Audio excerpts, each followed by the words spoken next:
Hello, Bob. Are you there? Hello. Hello. All right, we're just waiting on Mike, and I think we're live right now. I'm just checking.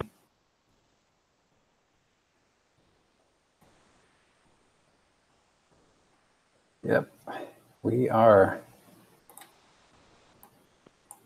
So if you want to follow along with the chat, Bob, unless you already are, you'll want to pull up the, here, I can just drop the link in chat if you'd like. Just right here. Let me know if you don't get that. I can put it in Hangout as well. Okay, yeah, I see that. Okay. Hi, everyone. We're just getting set up here. I'm waiting for Mike from 5x5 to connect, and then we'll get started here. So just bear with us,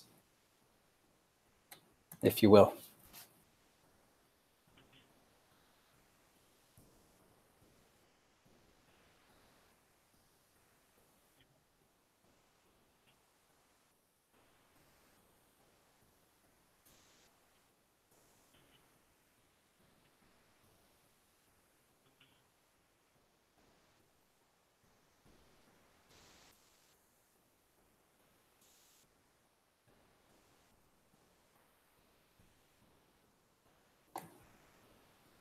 Sleep Tap says,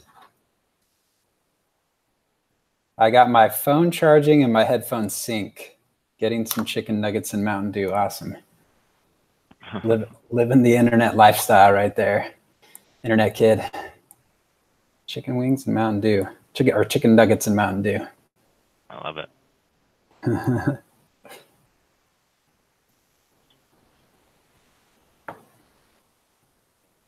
All right, I haven't seen Mike respond back yet. Let me see.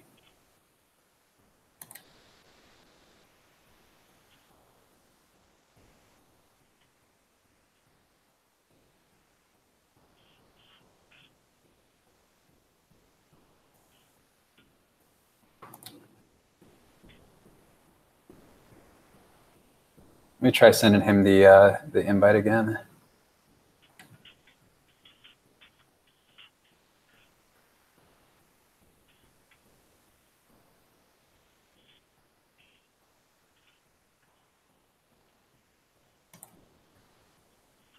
Oh, he did say he was going to grab some speakers, right? So he might be working through that. So just to kind of involve everybody, I guess, in what's been happening. So we've been kind of trying to get this set up here. We had some technical problems, so we're just trying to get that set up so that we can hopefully. I mean Weg in particular. Well, okay, yeah, all right, I'll take it. I was having some technical issues with when I played a video. These guys, Mike and Bob, couldn't hear it, and we want to make sure we provide the best experience so everybody can hear it. So what we're going to default to is Mike playing the clips from his computer and he's going to hook up some speakers to make it louder. So hopefully everybody kind of gets a decent experience of it, and then we'll provide a link out in chat so everybody can watch it themselves. Yeah, all my fault, Jessica. Thank you. Yes, yeah, and thank you, Bob, for pointing that out. We've all had a little bit of technical issue. Let's just, you know. So I put the I made a page that just had the stuff that we originally talked about in the email. That. Yeah. So I updated that to include links to a bunch of the audio clips, just so it'd be easier to grab them. Oh, okay. Like, you just refresh that page. There's some junk below. It's not formatted. I just just pasted it in. Quick and dirty. I got it. Did you want to post that into the chat, or do you want me to do that? That chat? No, they can't see that chat. Well, I mean, can I post in the other thing? The YouTube channel? Yeah, you should be able to. Well, then I'll do that. There, I just posted it. And I've got that muted. Okay. So if you're hosting it, you can paste links, huh? Oh, are you not able to? Well, no, I probably can, but I mean, I guess not. Did it give you an error? Yeah. Oh, okay. Oops, remove any web addresses and try again. Nice. Yeah, I guess if you're the host, you can. So that's why I assumed that I couldn't. Gotcha. Okay. I thought there was an option for me, like to create or to change people to be moderators, and I think that moderators might. So if you just post a message, I can make you a moderator, and then you might be able to. I'll just say anything. There we go. Add moderator. And I think you'll get a little tool. Now try to paste your link and see what happens. Oh, there's Mike. Hello. Hello. I got my speakers to work too, so we're good to go on that. All righty, fantastic. So I'm not going to do a huge intro here. You look great, Mike. So I'm not going to do a huge intro here, but just to kind of get started here, we have Mike from 5x5 News, and we've also got Bob from 10/1/2017.com. And the topic, somebody asked in the chat about the topic. Really, this kind of came out of some of the discussion that was going on in chat the other night when Mr. Burgundy and Joe Napoli were on Jason Goodman's show, Crowdsource the Truth. And there was some discussion in there about the gunshots that happened after 11 p.m. And it sounded to me like it would be a good discussion to have. I think that a lot of people are, on different, maybe have different points of view on this. So I think it would be a healthy thing for us to kind of talk through together. And hey, maybe we don't end up all on the same page or not, but at least I think the community benefits from hearing some of the great minds like Bob and Mike kind of discuss it. And so that's kind of where we're at. So I think how we'll start off here is Bob or Mike can kind of give your thoughts on what was that, Mike? Every time I do this, someone texts me, and this person doesn't even know I'm live right now. And he's a witness to the Las Vegas thing, and he's one of our key witnesses in the next thing coming up. And I told you earlier, he would do it. He did. It's like a psychic thing or something. Anyway, go ahead. Sorry. He knows. He has a feeling. So maybe we'll just start with Bob. Bob, maybe you can kind of give us a walkthrough of your thoughts. So we're not really talking about what happened at the venue. I think that that's what we've seen body cams of, although we have seen some body cams, further away from the venue. But really what we're talking about here is the reports of shooting that happened after 11 p.m. and even a little bit further in the night. And what those meant. Were those shots actual gunfire? Were they panic? I don't think that there's been anything, any solid proof of either one of those, right? Was it panic, or was it actual gunfire? Was it something else? Was it, some kind of decoy, or was it the sound of helicopters that people thought was gunfire? So having said that, Bob, why don't you go ahead and give us a rundown of your thoughts on that, and then Mike will kind of ask you to respond, and we'll just kind of get the discussion going that way. All right, yeah, sounds good. Sounds good. So my thought is, I think the Bellagio is the most interesting area to investigate, because I think it has the best potential evidence for what might be multiple shooters. So from my perspective, I think there were two different incidents that happened there. One was around 11:20, where there were multiple eyewitness reports and 911 calls about a shooting at the front by the lobby of the Bellagio. And then later at around 10:50, 10:55, there was a second unrelated shooting, apparently also by the front, by an employee entrance. So, I mean, at a high level, I think that's what happened at the Bellagio. There was two shootings, and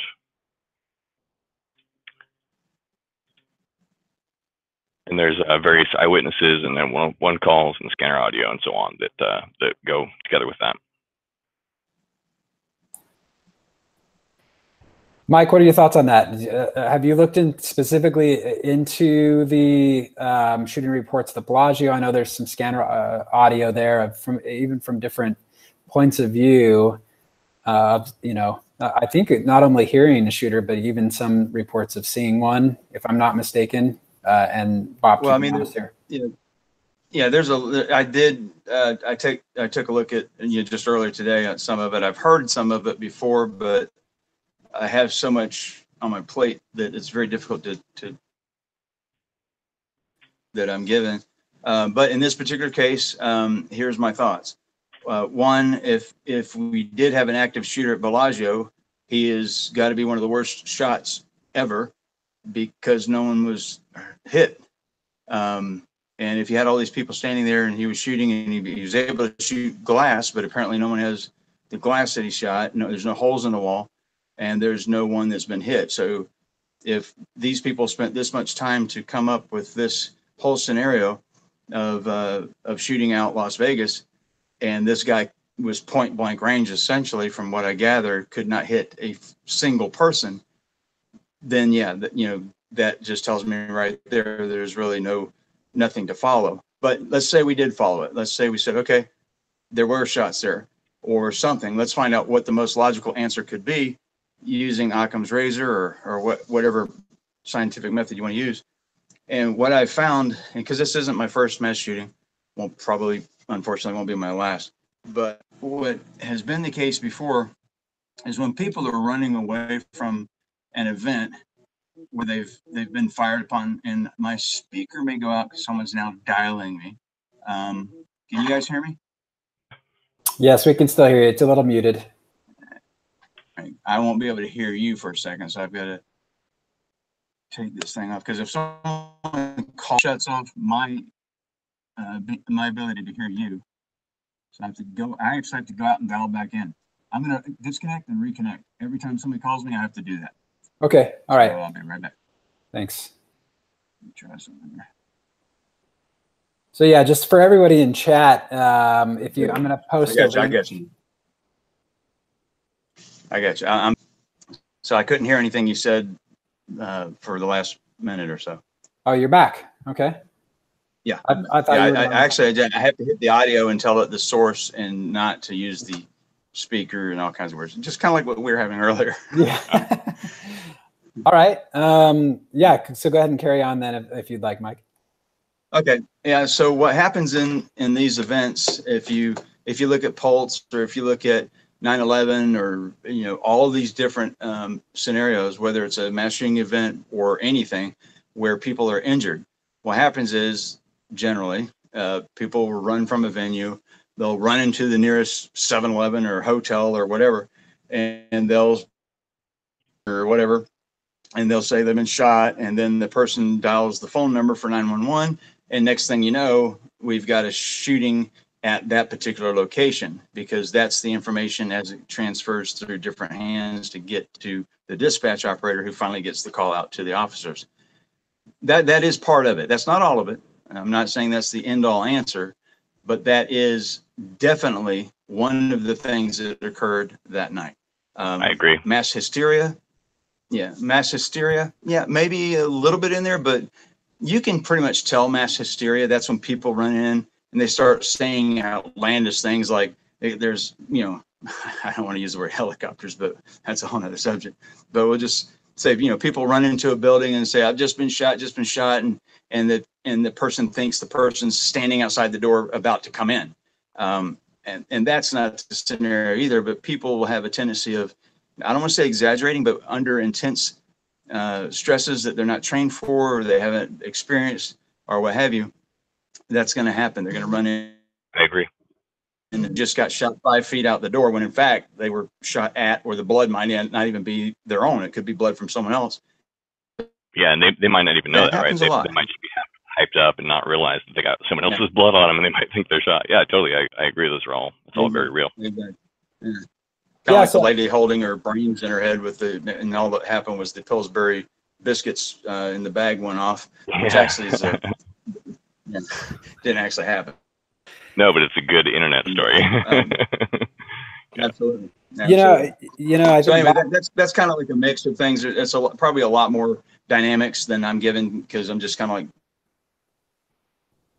I mean, I agree. I think that's certainly some of it. I think that you could even write off most of them. You could say, people get confused when they feel real terror, and Yeah, there's lots of explanations along those lines, and I totally agree. I can't seem to convince myself that all the people who claim to be certain that they heard gunfire with their own ears are just wrong or exaggerating. Like I really want to, like that one guy, Daniel Downs. I mean, he claims to be a 22+ year Marine veteran. So, I mean, according to his background, he should know what gunfire sounds like. And he claims that he didn't know anything was happening in the other properties. And then he heard with his own ears, pop, pop, pop, pop, pop. And he's able to describe it in that way. And he literally jumped on top of his wife to protect her. Actually, in the valet area where cars are coming in, I thought they were at a bar. They were at the Petrosian Lounge at the front of the Bellagio, and right. Yeah. Is that the bar with the piano, the grand piano in it? Yeah, I believe it is. Yeah, I believe that's the same one. Okay. Yeah. So it's relatively close to when. Sorry, Mike. I think we just lost your voice.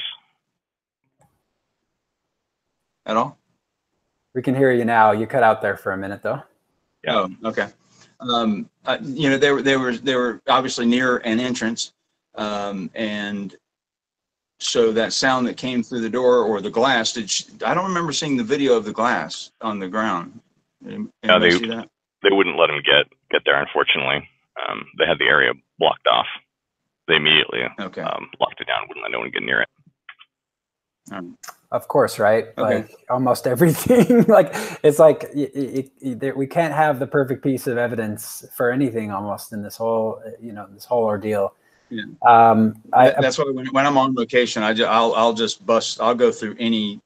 You've already seen what I do. I'll go through any security setup or whatever, and I will get to the front and I will figure out what's going on. But in this case, it's too hard. If you have a hotel employees essentially stopping someone from getting to wherever the event occurred, then you're kind of stuck with the evidence that you have at hand, and hope that someone else, captured some of that.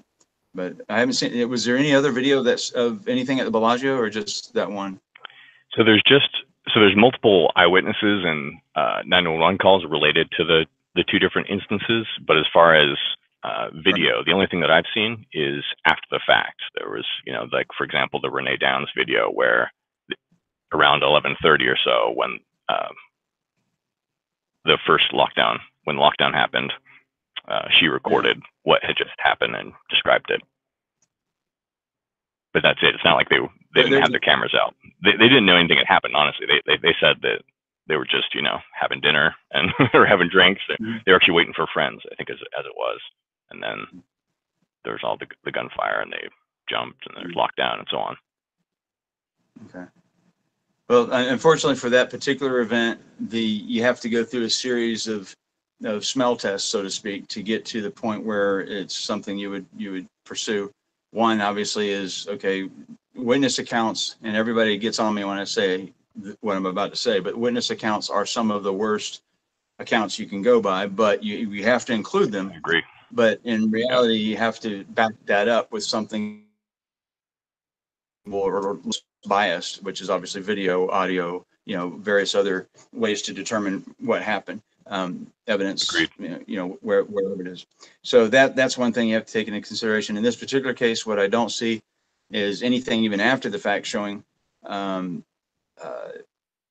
any glass or any bullet holes or no one was hit. And like I said earlier, if this was a second shooting, or if any of the other shootings were secondary shootings because of a multiple shooter situation, then Paddock was a good shot and the rest of them were the worst in history.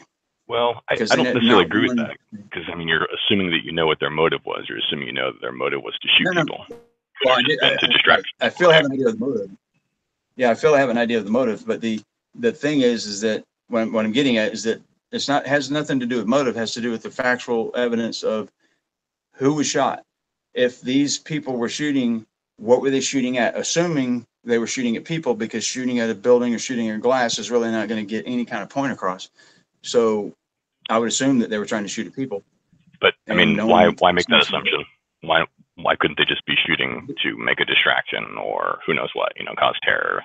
Could be any number. Because I've never, in 33 years of doing this, I've never seen a mass shooting event where someone was just shooting to be shooting, or shooting to cause a distraction to a degree. A distraction is normally specific. It's pinpoints a certain location and it gets people to do something that they need them to do so that they can continue and do something else. So that, since nothing else happened after that, that kind of takes, in my opinion, it takes that away as well.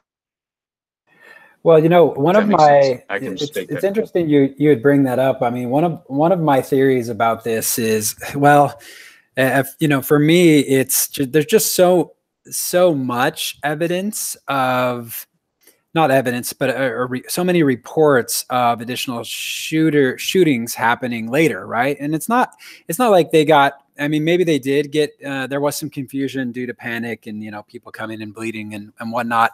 But some of the reports were very specific, and like Mr. Burgundy pointed out on the Jason Goodman show. That they were very calm. They were very calmly speaking that they had heard shots. Mm-hmm. And so, in my mind, I tried to think, okay, you make a great example or a great point, Mike, that, if they were shooting their horrible shot and they weren't shooting anybody. And then, Bob, you make a great point too, that, maybe the intention wasn't to shoot people. So, I have this theory, and this theory that's based somewhat on the fact that tannerite was found in Paddock's car. And I know that tannerite, it's not good for making some kind of decoy device, but I do have a theory that possibly Paddock had set up some kind of decoys on the strip to keep people locked down to the south end of the strip. Like if there was panic all across the strip when he started shooting, that would keep people down on the southern end of the strip, keeping the fish in the proverbial barrel for him to keep shooting. So, but that would also entail him having some kind of timed devices that he had set up, and then also, him planning on having done the shooting much later than he actually started it. Maybe he was spooked by Campos and started it early, but then the decoy devices were on, some kind of timer. I know this is highly speculative, but just trying to find what is a theory that all this would fit into and make a little bit of sense. Any thoughts about that? I know from the people that I've talked about with tannerite with, they say that, that kind of thing can't be rigged up with tannerite, but, I'm not an expert by any means. No, it would be difficult. Tannerite, I mean, if you shoot it, it explodes and things like that, but it's fairly safe. You've got to mix it equal parts, and it's heavy. You can make a sticky bomb, but your idea of a delayed type thing using a tannerite is okay, but what you can do too is basically place it in a bag, or think of a suitcase, or not a suitcase, a pillowcase, and you place that, mix it up, place it in the pillowcase, tie it up nice and tight, and wrap a whole bunch of sticky grease or whatever to the outside of it, and toss it towards the fuel tanks, because you can easily hit those tanks with a sticky bag like that. Now someone's going to rip what I'm saying right now apart, and that's just off the cuff, but that's another way to do that. And then shoot that and hope that something happens. But it's clear he didn't do his homework on those tanks, as far as. Yeah, thank God for that, right? It's like it would have been a lot different of a story had he been able to make those explode, for sure. So absolutely. Even if we write off the first event, and I do want to talk about that some more, there's a certain flow to the second potential shooting at the Bellagio that I think makes it more interesting and gets back to that video that we shared earlier. So I thought it'd be interesting just to touch through the key events for the second possible shooting. There's a radio transmission that says, "Units be advised. At the Bellagio employee entrance, there's a male walking in with a rifle," and Bellagio employee entrance. And then that's at 11:41 roughly. And then a few minutes later, they say, "Looks fine. We sent somebody out there. There's nobody there." So at this point, we can say they haven't heard any gunshots yet. Security didn't see anyone. So maybe the person just disappeared. Maybe it was a ghost. Who knows? But then about 10 minutes later, we hear that audio clip that I played where Sergeant Jesse Wiggin keys in, and then we hear a sound that could potentially be gunfire. And at that same time, we're getting a report on the scanner that says Bellagio PDR is hearing a lot of shots being fired. So that happens at within the same, minute. Really, it's happening at the same time. And then a few minutes later, about 5 minutes later, someone's calling in on the phone, whispering, claiming that the shooter's inside with them and claiming that they had gunfire just then, like moments earlier, and they're whispering because they're inside with them. This is now at like 11:55. Do we know where they were? It sounded like he was in a closet, like in a hotel, in his hotel room, in a closet. That person, they were in some kind of hallway. I have the clip here somewhere, but I don't recall off the top of my head. They were somewhere. Yeah, I think I remember hearing it and saying, and talking really calmly to the operator, and then basically saying that there's a shooter and that they're locked inside of a closet. So they're somehow in something that it's them, meaning more than one person, and they are interior to that and have the ability to lock it. I don't think that's this person. This person was freaked out. They were not calm at all. They were they weren't good. But yeah, I mean, I listened to all of them. Some of them were pretty calm, but not that person. Yeah. Okay. So, and then a few minutes later they say, okay, security says there's nothing there, but then they ask for a second strike team to the Bellagio. So if you just see that sequence of events unfolding, you see a guy with a rifle spotted. 10 minutes later, there's gunfire, and potentially even the sound of it on the scanner, maybe. And then a little bit later, there's somebody calling in, whispering because the shooter's inside with them. And then they ask for a second strike team. Yeah, the sound that they what I think, the sound I've just Adobe Audition to analyze it, and I can show it on the screen here in just a second. We can hear it. I don't know if my camera is on or not. You guys see me or not? We cannot, not currently. Just seeing your logo. I can dial out and dial back in because that'll be important here in a minute, so you can see the what I'm talking about. Otherwise, it'd be a very short video. But anyway, we'll come back to that. But as far as to be able to substantiate any evidence, you'd have to have some way to back it up. If that sound that you heard on the scanner, I believe is modulated. So I'm going to go back, and when we see that, I'll try to analyze it live so people see exactly how I look at audio and sound, which means it's electronic. And I'll compare it directly with the other sounds that are on the same video, and you can visually see the difference. When you can visually look at audio, it does make it a little bit easier to determine what the sound actually is. Because if you just hear it, all those sounds sounded so similar until you actually bring it into a program that can actually separate the sound, and you can see it, see the wave files and the waveforms and all that. So that's a big help, and I think you guys will get a better understanding of what that means. So I mean, I understand that. Come back in. That's how I counted up the RPMs as well. So I opened up in a wave analyzer so I could take a look at it. Yeah. It pops out at 960. I think it would still be a great example for everybody that's watching. I agree. Mike, if you want to go ahead and get that set up, and maybe we can go through that now. I'll dial out and I'll come right back in. Okay, we'll be here. All right. So while we're waiting for that, I did have Mike's webpage, Bob's webpage pulled up here for a minute. I'll pull it back up. Can you guys still hear me? Yeah, we can still hear you. Can you still hear us? That's weird because I literally just dropped the stream and I'm still hearing you guys. All right, let me. I'll pop out here. I'm gonna go all the way out. We've hacked your phone, Mike. Thank you. So yeah, for everybody that's watching and anybody that catches this later, Bob has a really good write-up. I think Bob actually is Bellagio 3 the one, or Bellagio 2. One of them has like all the. Bellagio 2 is linked from Bellagio 3, and it has all the audio. Yeah. So if the website is 101 spelled out TENONE 2017.com. I'll post the link to this here in the chat window as well. Though if you just go to the front page and look for what happened to Bellagio, there's a link right to it. Right from the yeah, and that's how I got to it as well. So I'll go there and just kind of walk through it here. From the main page, you just scroll down here and let's see if I can find it. I know it's right in front of my face here. Only it was laid out, unfortunately. Yeah.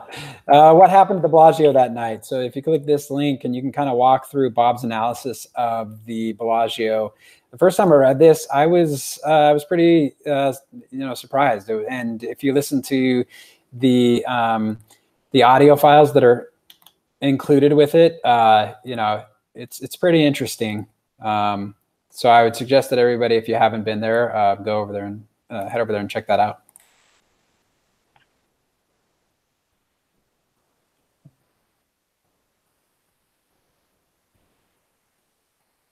Did we ever get Mike? I see Mike's here. Do you have your camera, Mike? I see his logo, but I don't hear him anymore. Yeah, I don't hear him either. So yeah, did you want to say something? Oh, he just dropped. Yeah, Bob, did you want to add on to that? Or add something? I've tried to keep updating these things as well. You know, I've essentially, I tried to find interviews. I tried to find the 911 calls that go along with these various events. I've tried to find the body cam footage that goes along with them. And so far we have very, very, very little. We do have some 911 calls, obviously. We do have police scanner. We do have various cell phone camera footage, but nothing live. We don't have anything from like the Bellagio that's live. We don't have any body cams from the Bellagio. It's just, there's no other data. So I certainly agree with Mike that, you know, you want to have all these additional verifications, but unfortunately in this case, we only have so much data. Yeah, so the police have only released so much, you know, that's all there is. Yeah, and we might get something at some point, but I'm kind of on your side. I mean, not that I'm here to pick sides, but I'm in the mindset that, hey, that it's still an unanswered question, right? Like it's too much to ignore at this point, that something didn't happen, you know, to write it off. And I think that it does need to be vetted out as we continue to get additional body cam footage and additional evidence. And that at the end, if we reach the end of all the evidence releases and we still don't have an answer to that, it might be cause, you know, for us to go to the LVMPD and say, hey, you know, what happened here? You know, we don't have enough, you know, showing that, and we're missing X, Y, and Z, you know. They had to have vetted out some of this stuff, and why don't there has to have been cops that responded to these, and where's those body cams? Well, like even there's even some details within this, like for example, dispatch ends up saying, units reference the Bellagio, this is going to be negative 415A, that's per security. If you listen to that clip, even the dispatch, they sound exasperated just saying it. When I first heard that, I was like, even these people don't seem to believe it. Yeah. So I saw a question from Eddie. So about the Planet Hollywood. So there was either a second shooting at the same time, or it was the same shooting. There's another eyewitness, Aurora Monroe, who reports she was playing at the slot machines at Planet Hollywood. And she said it's very loud, obviously. And she heard the gunfire over the slot machines, but it was outside from where she was, but it's still loud enough that she jumped up and ran for her life. So based on what she said and based on what we get from the other accounts, it's possible that there was a shooter out in front of the Bellagio at around 11:20. And that's what both the people at the Bellagio and the people at Planet Hollywood heard. It's possible that that was just one incident, because the timing is very close, where people at two different casinos heard the same thing. Yeah, and you know, in Planet Hollywood, where the slot machines are, it's not close.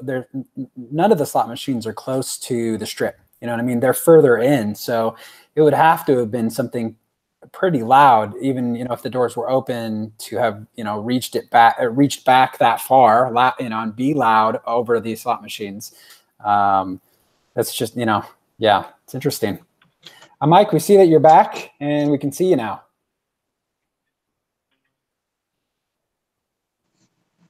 Can you hear us? Okay. Yeah, I hear you. All right. Your mic kind of goes in and out a little bit. Mine does? Okay. Hopefully that's a little better. Yeah, if you want to. Okay, oh, great. Yeah, I'm holding up the wire right now. All right. So go ahead, if you want to go ahead and walk us through kind of where we left off, and I'll kind of pull you up on the screen. There you go. Yeah. Where we left off, essentially, yeah, the delay is throwing me off. I'm looking over here and I can see it live, and I look over here and it's the delay. Essentially, what I'll do is I'll show the audio waveforms as the clip that Bob, you sent that clip. I don't know if that's I guess it is publicly accessible. So I will play the clip, but what you'll see here, I'm going to turn this and try to get this a little bit better. Less glare off the top. I'm going to turn the light off in the background so you guys can see it real well. That should be better. Oh yeah, that looks a lot better. Okay, so in the background here, you're going to see the audio. Now down here, you're going to see the actual video plays, but over here, you're going to see the waveform of the audio. So I'm going to show you that first, and then I'm going to show you the spectral form. So we'll do that. And let's get my cursor back here. So I got 5 different monitors going. Yeah, Mike, just a heads up, we're on potato quality over here, so the resolution is not that great. I'm just giving you a heads up. Okay. So you might have to kind of more explain things than we can see a little bit. Okay. Well, I'll slow it down here in a second just so you can see it. I'm going to play the clip on through. And this. All right, so that's the clip part in question. And we're going to go back and listen to it one more time. The first shots you're going to hear are a close-up machine gun fire, distant gunfire played 3 times. Now you're going to hear a suppressed micro Uzi.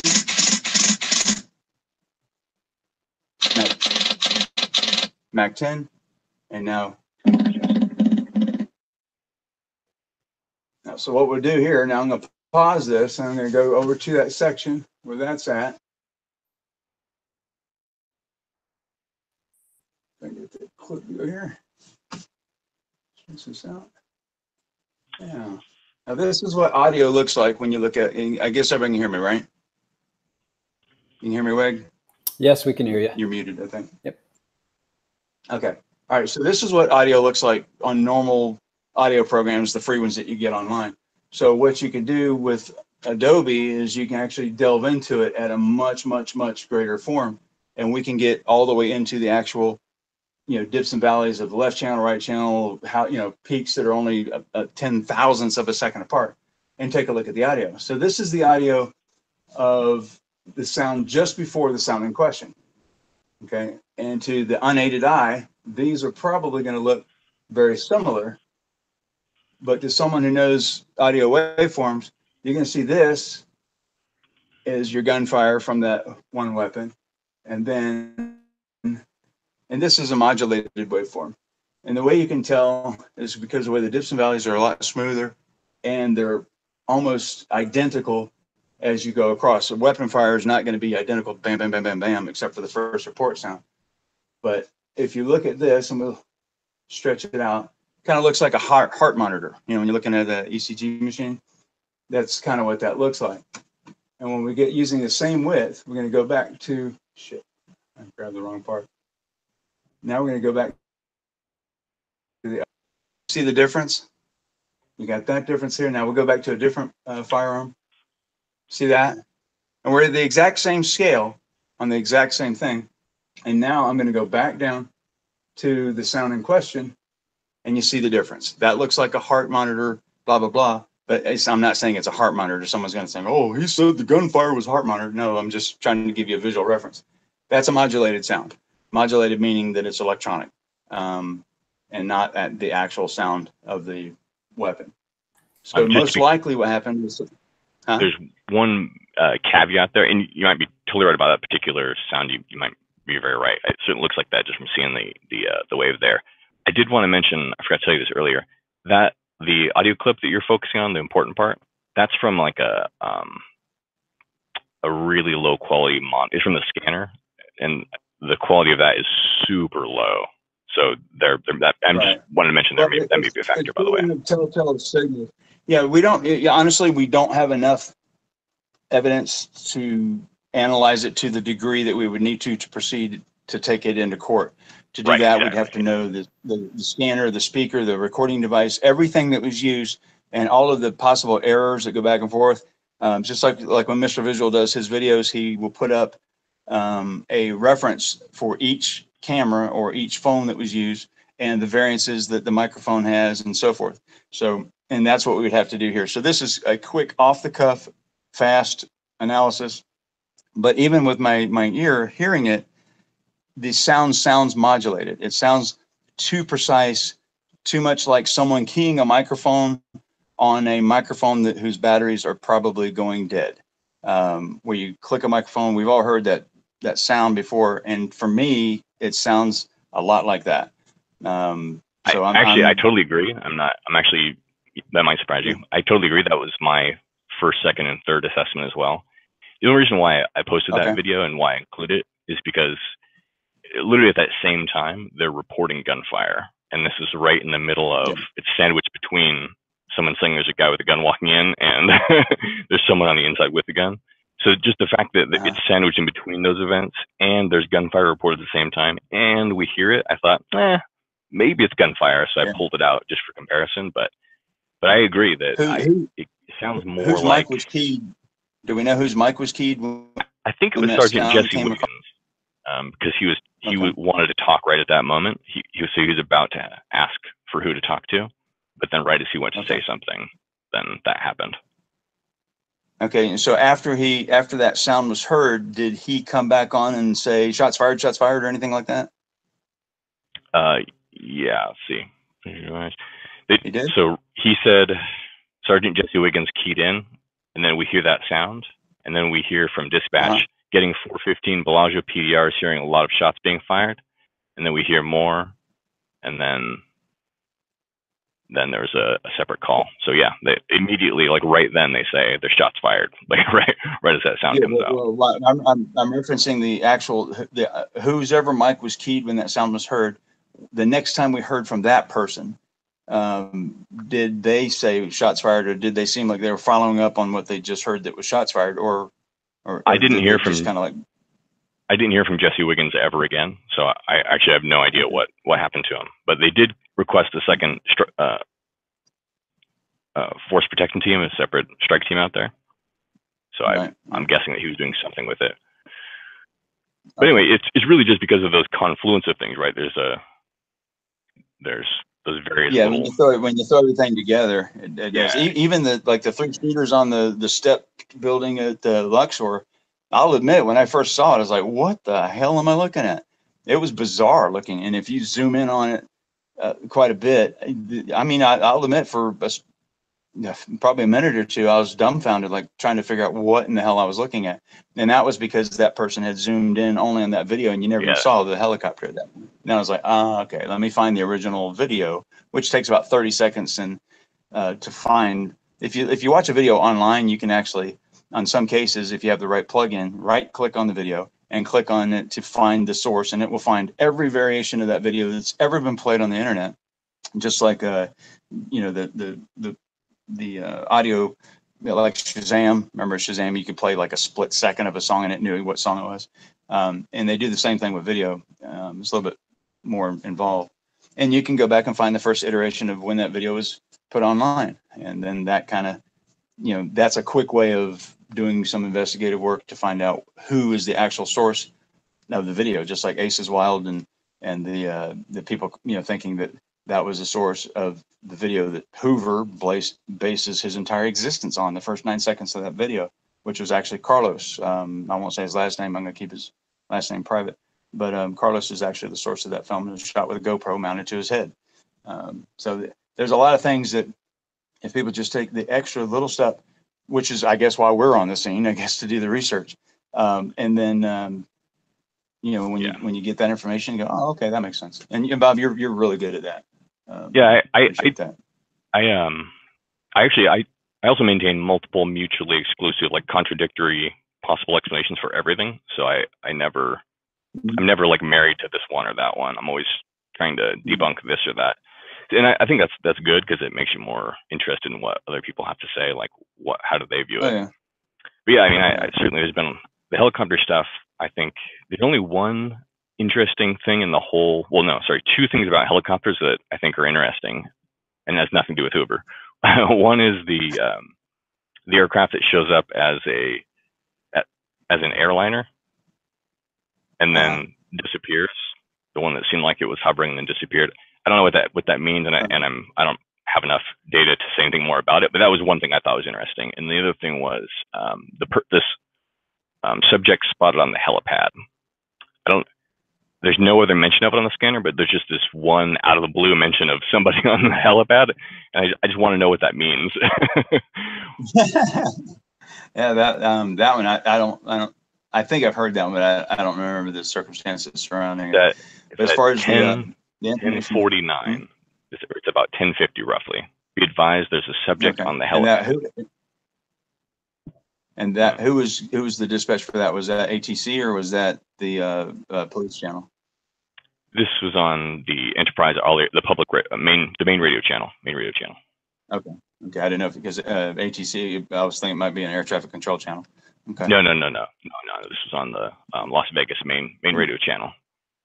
Okay. Yeah, I'll go back and listen to that and see if we can narrow down what that was.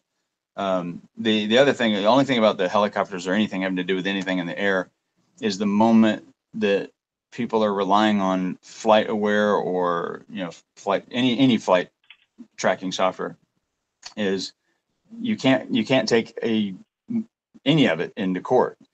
So I immediately dispel everything. I don't want to say that because I know probably however many people out there just said, well, there's this problem. He just blindly just says, screw that, and I ain't gonna believe it. That's not what it is. What it is that if there's something tangible there that I can take a bite on, in other words, FlightAware may give me an idea or show me something that I need to investigate further, but I won't investigate further with their software at all because it's so flawed and is not accurate, and it's not radar. Everyone thinks it's actual radar data, and it's not, unless it's what is it, ATDBS and that type of radar, which is very close, but it's still not radar. So you have to go to the FAA, and you got to go through a bunch of hoops to get that actual radar data, which I did with Flight 77 from 9/11. So that one I got, and I've only done a few of those, but and we did one out here for a murder. I can't discuss the details of it, but a person flew a plane to one of the islands out here, landed and took off, and they were never seen again. So we used the flight tracking radar or flight tracker to find out the dates and times, and then we further pursued it with the actual software, with actual radar data, and was able to figure some more stuff out. So that's as much as I can say on that one.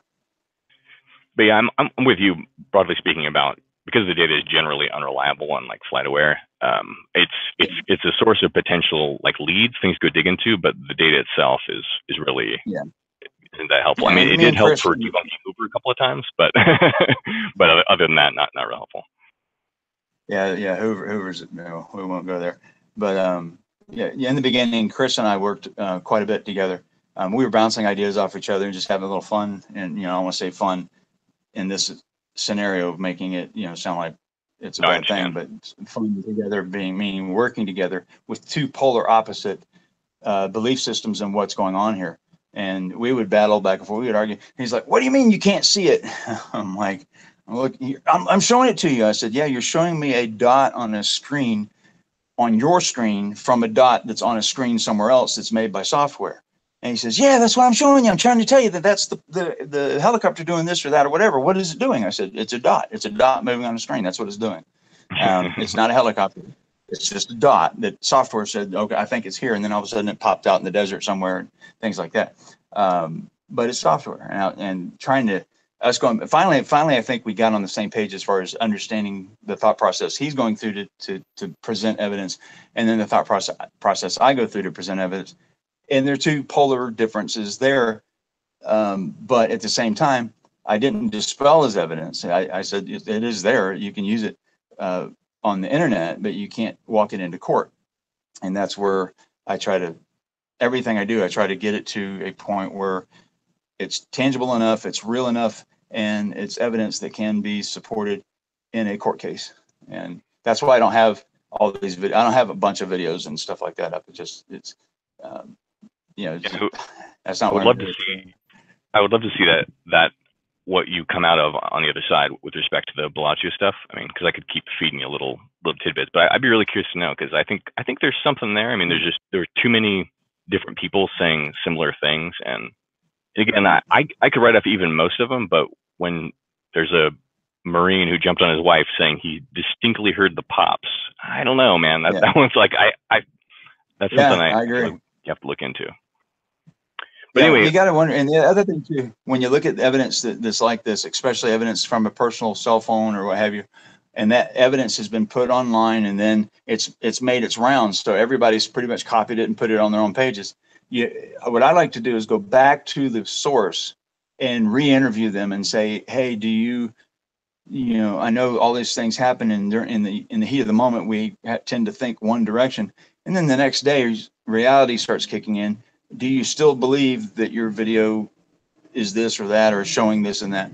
And sometimes you'll be surprised. Some people are like going, man, I'm so glad you called, because, man, these people just took my video and just went all over the internet with it and said all kinds of stuff. And kind of like what happened at Excalibur when someone took that video and turned it into 3 ninjas on the stair step part of the building, when obviously the original video doesn't mention anything like that. It's not even close. So someone took part of it, saw something cool on that video, and then made it their own. But as far as was it Renee Downs and Daniel Downs, correct? Yeah, Daniel and Renee. Daniel and Renee Downs. So if we could find them and talk to them, that would be pretty cool. So that would be one of the first things I would do, and then get you don't have to get the original video from her, because I don't think the video actually shows anything specific. That would, her video is after it's gone a lot. After the gunfire. So yeah. So so as far as that's concerned, there's not a whole lot I can add to it or disseminate from it. But feed me whatever you have, and I'll try to look into it a little further to see if there's any other evidence to support it that's tangible, like bullet holes in a wall, or an employee had to clean up the glass and he knew what it was from, and all of these different things. Those are that's when it gets down to the meat of it, is that, so right. Yeah, that's my 2 cents. Sounds good. So do you want to talk about the other thing, or did anyone let's you want to go to? Yeah, are you guys, if you guys are okay going a little bit over 8, then I think what we should do is discuss that third thing of the the press conferences versus what was actually happening on the scanner audio, Bob, and then we'll maybe open up the floor for some Q&A. Are you guys both okay to go past 8? I can go as long as you want. All right. That's what she said. Don't. Careful what you ask for, because I can go all night. All right. All right. Well, let's head into that then. So this third topic, we've kind of touched on 2 topics now. This third topic is about something that Bob wanted to discuss, which is the LVMPD's story in the early press conferences in the early morning of October 2nd. Were stating that that they had basically the suspect down, that there was no further concern of any further suspects. But then on the scanner audio, there was some evidence of the contrary. Is that right, Bob? That's right. Yeah. I mean, in particular, Sheriff Lombardo at like roughly 1:30 a.m. I don't have the time in front of me. He said, there's been multiple phone calls and accusations or conjecture coming from social media that there's multiple shooters at other resorts. That has been proven to be false. So that's roughly a quote from Lombardo, and that was at about 1:30 a.m. One of the first press conferences. But the thing is before the FBI got involved. Yeah, exactly. But the thing is immediately before that, there's clearly traffic about the cops still trying to hunt down an active shooter. And even right after that, there's the incident at Coco's where there's 3 people reported down. Like, let's see, for example, at 12:39. So this is within an hour of when Lombardo does conference. Within an hour, we've got shots fired at Harrah's at almost 1. So this is at 12:55, almost 1 a.m. It says, "Can you divert media, please? We don't have all suspects accounted for." And then at 1:15 a.m., we're getting a report of a 413 at Coco's. There's a report of a 14 in front, white male, mid-20s, early 30s, dark hair, camo shirt. And then we get shots being fired or reported by New York, New York. And so then it's right at this point that Lombardo has his call. So we just had a report of shots fired around New York, New York at 1:25, and then at about 1:30, he says it's just there's nothing happening, nobody's reported anything, it's a lone gunman essentially. And then at 2:05, there's possible 434s at Coco's and 3 subjects down in there, and so on and so on. But anyway, my point is, before it, during it, after it, there's continuing to be people hunting down what they believe, what the police themselves believe are active shooters, ignoring what I think about it. They think there's somebody out there and they're still hunting them down. So it seems to me that Lombardo was not being truthful. Right. And, it makes you, it's just one more piece of, or just one more example of what seems to be Lombardo trying to, he even said in one of the press conferences, my role is to calm the public, you know what I mean? And it seems like an effort to do that, but at the expense of the truth, you know what I mean? Of like actually being honest to the public. And, it adds to, for sure, to suspicion from people like us, that just want to know the truth. And, you can calm me, but calm me with the truth, you know what I mean? And say, hey, we're not 100% sure. We're not, we're 95% sure, but we would like people to be aware of their surroundings, you know what I mean? But he didn't say that. And I think that in some ways, if they weren't sure, puts the LVMPD at further risk of, making a mistake or having somebody sue them because, hey, you told me it was safe. I went outside, I got shot, So I do find it very interesting that they would, come out and say that so early without having all the evidence in. How can they make that, that judgment? Any thoughts about that, Mike, or as to why the LVMPD would make such a, claim so early on? Yeah, they have multiple tasks to do. One is to protect the public, and another task is obviously to keep the public calm. So he's balancing. You can see him balancing that while he's doing it. Now, in the very beginning press conferences that Lombardo was giving, I have to admit I really was admiring him at that point. Everything went south once Mr. Aaron Rouse got involved. You could tell the stress going on him or what have you. But as far as the downplaying of what most people hear on the scanners, and it's probably in some ways it's a good reason for people not to be able to hear the scanners, and there's bad reason because people listening to a live scanner hear something and then they'll start reacting to it. When in reality, they just should wait until things are figured out. But even the police are going to do the same thing. You're going to have police are going to hear shots or hear things they think are shots, especially when you're in a heightened awareness situation. You have adrenaline running through your body. You're hyper aware, and almost any sound. You've seen people as they walk through the woods, and then all of a sudden you hear some noise. Next thing you know, their eyes are this big around. Their ears are now superhuman. And every little sound is like, whoa, what was that? What, that kind of reaction. And those reactions are, if they would have heard the same sound earlier before they heard the sound that freaked them out, it'd be different. Now, I'm not saying this is the case across the board, but I'm saying that generally you're going to find in any of these situations where you're going to hear someone say shots fired at whatever. I can give you a case in point. In Miami, I was there one time. We were setting up surveillance. And next thing I know, I'm getting from the area that we're setting up the surveillance at, shots fired through our radio and our ears. And we're sitting there going, we're not even, what's going on? And when it turned out a person was running down the hallway with flip-flops.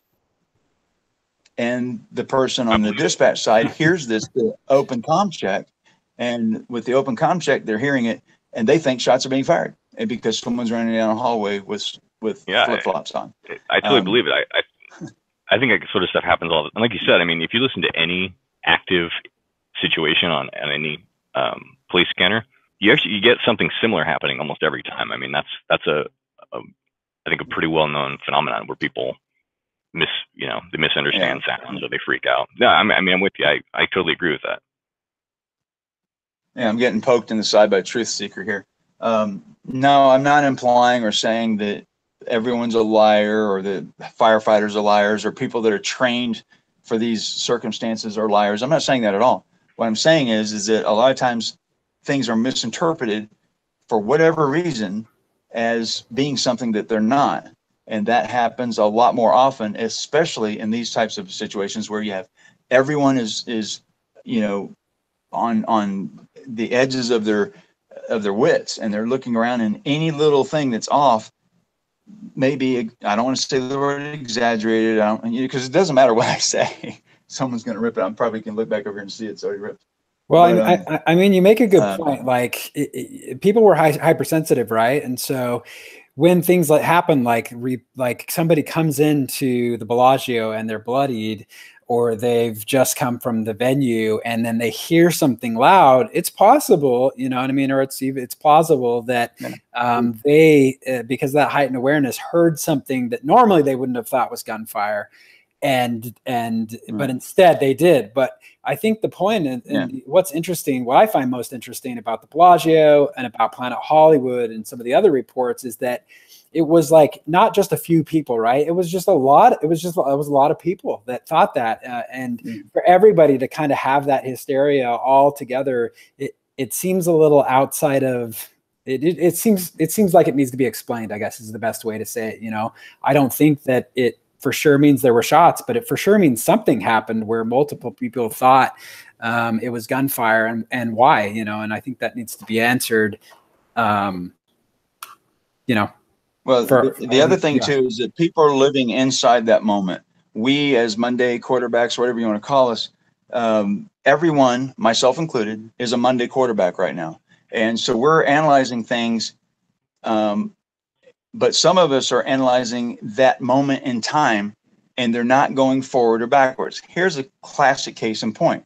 The broken windows inside room 135 or 134 on floor 32.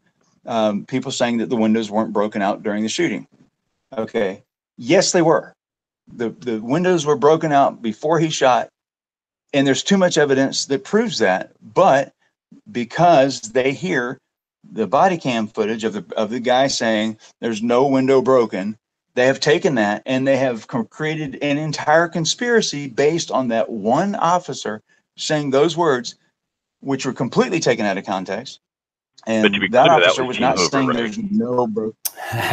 Yeah, exactly. I mean, Electrolux. Yeah, you make a really good point, Mike. It's like you can't. And then people jump on that bandwagon. Right. When investigating, it doesn't behoove any of us. Well, it does to some extent, but it generally doesn't serve us to get to have blinders on. You know what I mean? You do, and you know, there was a little, I hate to say it, but there was a little wisdom in Lombardo saying don't jump to conclusions as this evidence comes out. You know what I mean? Because there are a lot of little things that if you might put them under a microscope, it looks like one thing, but if you look at the broader picture, it's very hard to actually believe that, you know, taking in all of the evidence.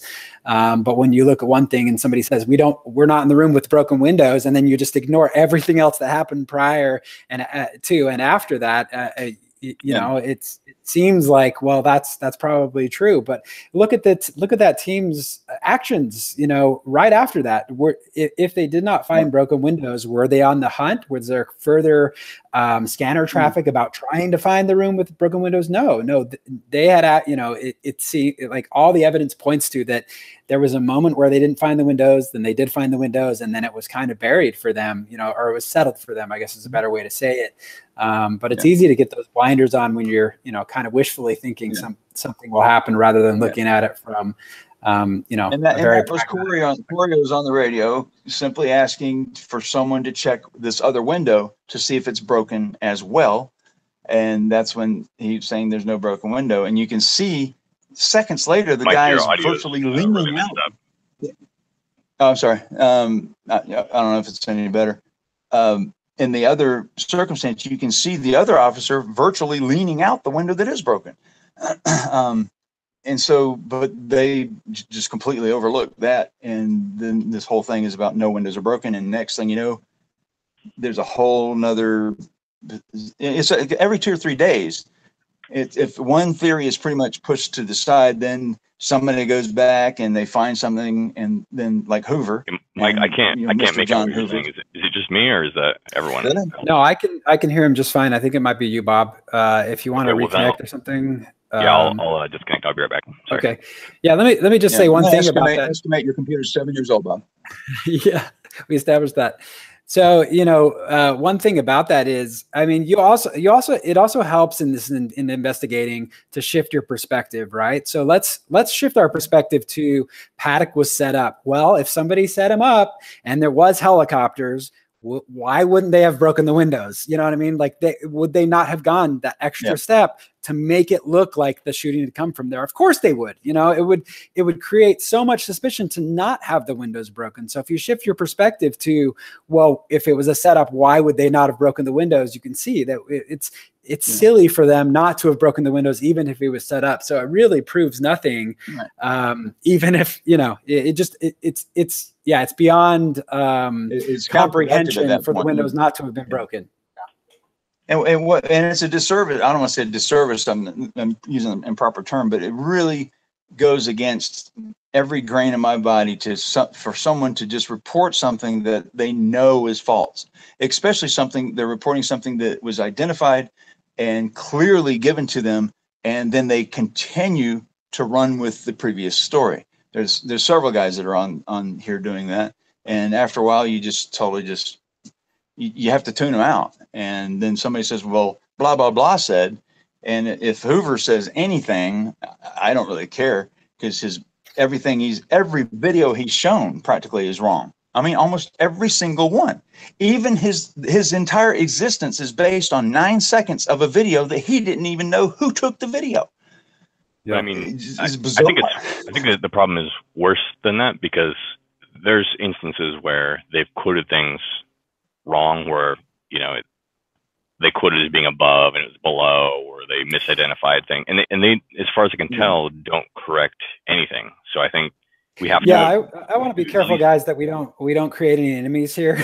So, like, I think all the I think all, you know, the pragmatic minds here, and I think that all of the researchers that I respect, you know, we don't delve down those empty hallways, because we know there's nothing at the end of them, right? So I just kind of want to maybe leave it there, so that, you know, people can believe whatever they want to believe. And actually, there's one more thing I want to say, Weg, and I think it'll be okay. That I just want to say, you should never trust anything that I say. You should always ask me for the evidence that I have.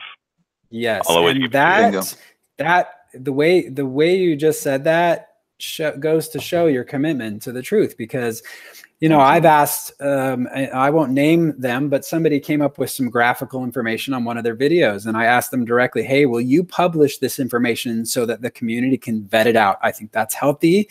I think if everybody has access to this, it either, you know, it helps us get closer to the truth. Either it's real or it's not real. Well, that person called me a shill and blocked me from their channel. So, you know, maybe you weren't such a shill. Yeah. So, Word you know, check. you find out through those kind of interactions, I think people's commitment to the truth. That's why, you know, my commitment here, my purpose here is to publish out as much information as I can, because, you know, you guys are a lot smarter than I am. I'll admit it. You know, Mike, you've clearly, both of you, I know that you've been doing this kind of thing prior to Vegas, and I respect you greatly for that. And, you know, I know that if I can get my hands on evidence and hand it off to people like you, that it will be in much better hands. And so, you know, I hope that everybody watching, that will be their focus as well, is let's share information. I don't think that we should have any kind of central organization or community. I think that we're safer this way, but at the same time, you know, it causes us to have a little bit disorganization. But getting information out to everybody, I think, is beneficial to the whole community. And anybody that's not willing to do that, I question their motives. Me Bingo. too. I try really hard to give everyone the benefit of the doubt, so I agree with you. Yeah. So is there anything else? They're testing you. You know, they already know what your thoughts are on a certain subject, and then they throw something at you that's basically the same subject wrapped into a new package, and then they say, "Well, what about this?" And I'm like, "It's the same thing. You're asking me to basically refute any of my own evidence to support this, which I can't." But I'll listen. If someone can debunk me, I really would like that to occur, because I'm not infallible. I'm not perfect. I'm not. Everyone says, "Oh, you think you're perfect," blah, blah, blah. But I will state this: my record of presenting evidence is pretty much unmatched. I don't want to say unmatched, meaning the convoluted way it's going to come out and sound like, because I always sound like an ass every time. Anyway, but when I present evidence, I present it only after I've gone through ridiculous amounts of testing and trials and tribulations. And there's so much evidence that I haven't even presented yet, because I don't know the answer yet. You know, so it's just the way it is. But if I put evidence out there, it's because it's something I am going to probably take to court, or I'll put something out there like the flipping of the body of Paddock's body. I don't know 100% for sure how that occurred, or how his face print got into the carpet, or any of that stuff. I don't know how that occurred. All I know is that it occurred. I just don't know how it occurred. So anyway, we'll see. Levi. Right. Yeah. Thank you for saying that. Bob, was there something I wanted to add as well? No. I just wanted to ask if there was other things that you thought we should cover, or audience-wise, or whatever. I think that wraps up the topics. If you guys are okay, we can head into like a little bit of a Q&A session here. Maybe just ask you. I don't want to be fully responsible for choosing the questions, because we might have, you know, more. So if you guys will just tune into the chat. I don't know if you can see it, Mike. If you can't, we can. Bob and I can pick them out. And then if you're watching, please go ahead and post your questions in the chat now, and we'll start to take them out. It doesn't have to be for the entire group. It can be to, you know, Mike or Bob specifically. I'm sure there's none for me, but please ask your questions. Boxers or briefs is the first one from Alan. I go with boxer briefs personally. Uncommittal. Yeah, I'm right. I'm an extremist. I'm going all in. Boxers. That's right. I am totally nothing. Commando, huh? All right. I'm fully commando right now. All right. So I just pasted in a link to a thing I put on the Voices of Vegas forum. It's called "Disinformation is Very Real," where I essentially I included links from some of Snowden's stuff. This is from years ago. It has nothing to do with Vegas in particular. It's just a general kind of primer on. You can ask me anything about Snowden. Yeah, about disinformation generally. I just think people should be aware of that, because, you know, disinformation does happen. Well, you make a great point. Disinformation does happen. It does happen on a federal level, and that's more of a propaganda thing than an actual person getting into these chat rooms and talking it up. I will be perfectly clear and state it exactly as it occurs. What you think is happening is not what is actually happening. Let's give you a case in point. The NSA has a group of people which used to be called TAO, which is Tailored Access Operations. That name has changed. Yeah, that has changed. It's S134 or S123. But they're part of the ROC and they work at Fort Meade. Some of them work in San Antonio, and now we've got Bluffdale. Anyway, some are at Bluffdale. And what happens is these people, a lot of, I guess on here, they think that someone is actually coming in there and doing this, and that isn't really how it works. It's more of a people monitoring and trying to find certain situations, but it's more of a propaganda thing. But I've never witnessed any group go into something like what we're in here and do what is being claimed as being done. I'll put it that way. Never have I ever. Oh, it wasn't talking about nothing to do with our thing. I was just thinking in general, nothing to do with what we're talking about here. I just want people to be aware of disinformation. That's all. Yeah, I think even still, you know, I posted a video on manipulation. You know, I think your point is well taken, Bob, in that if you know what to look for, you're much better off than if you don't, right? So if you know how people manipulate other people, or if how disinfo works, then you know what to look for. Now, there's a little bit of a trap there, right? Because now you might be hypersensitive, like we were talking about earlier, and everything becomes disinfo, or everything becomes a manipulation. So I think you need, you know, you learn that stuff, and then you kind of you baseline it a little bit and take things with a grain of salt, and maybe look for multiple pieces of evidence of that rather than, you know, a single one. But I think it's good to be educated, you know, get learned.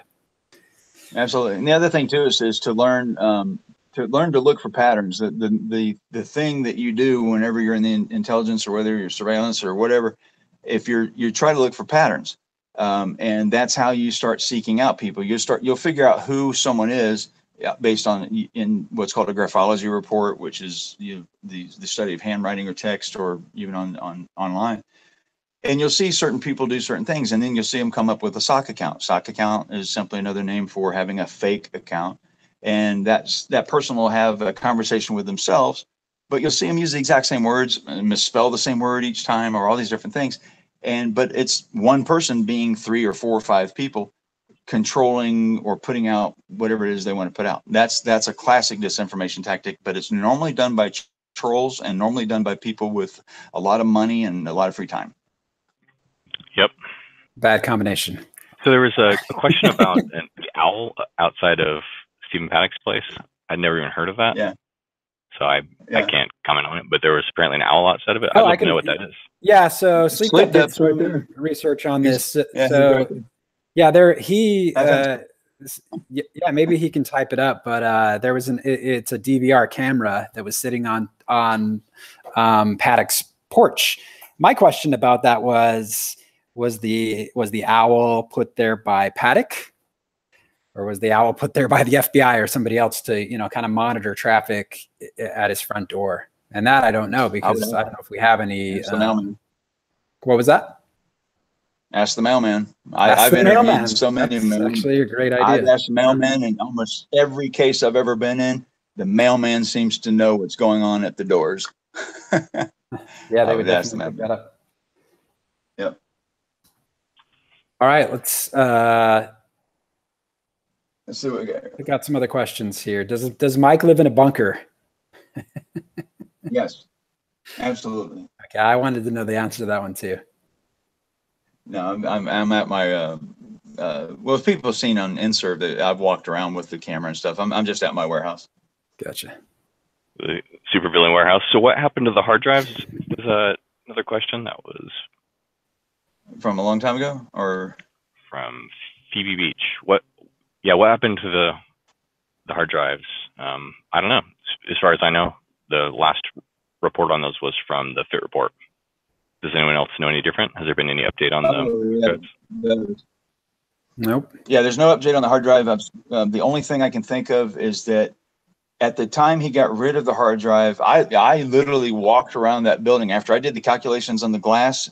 I did the same calculations on how far he could possibly have thrown that hard drive, and I covered that ground. So there's a ton of security video at Mandalay Bay of me going through bushes and shit. So that ought to be pretty cool.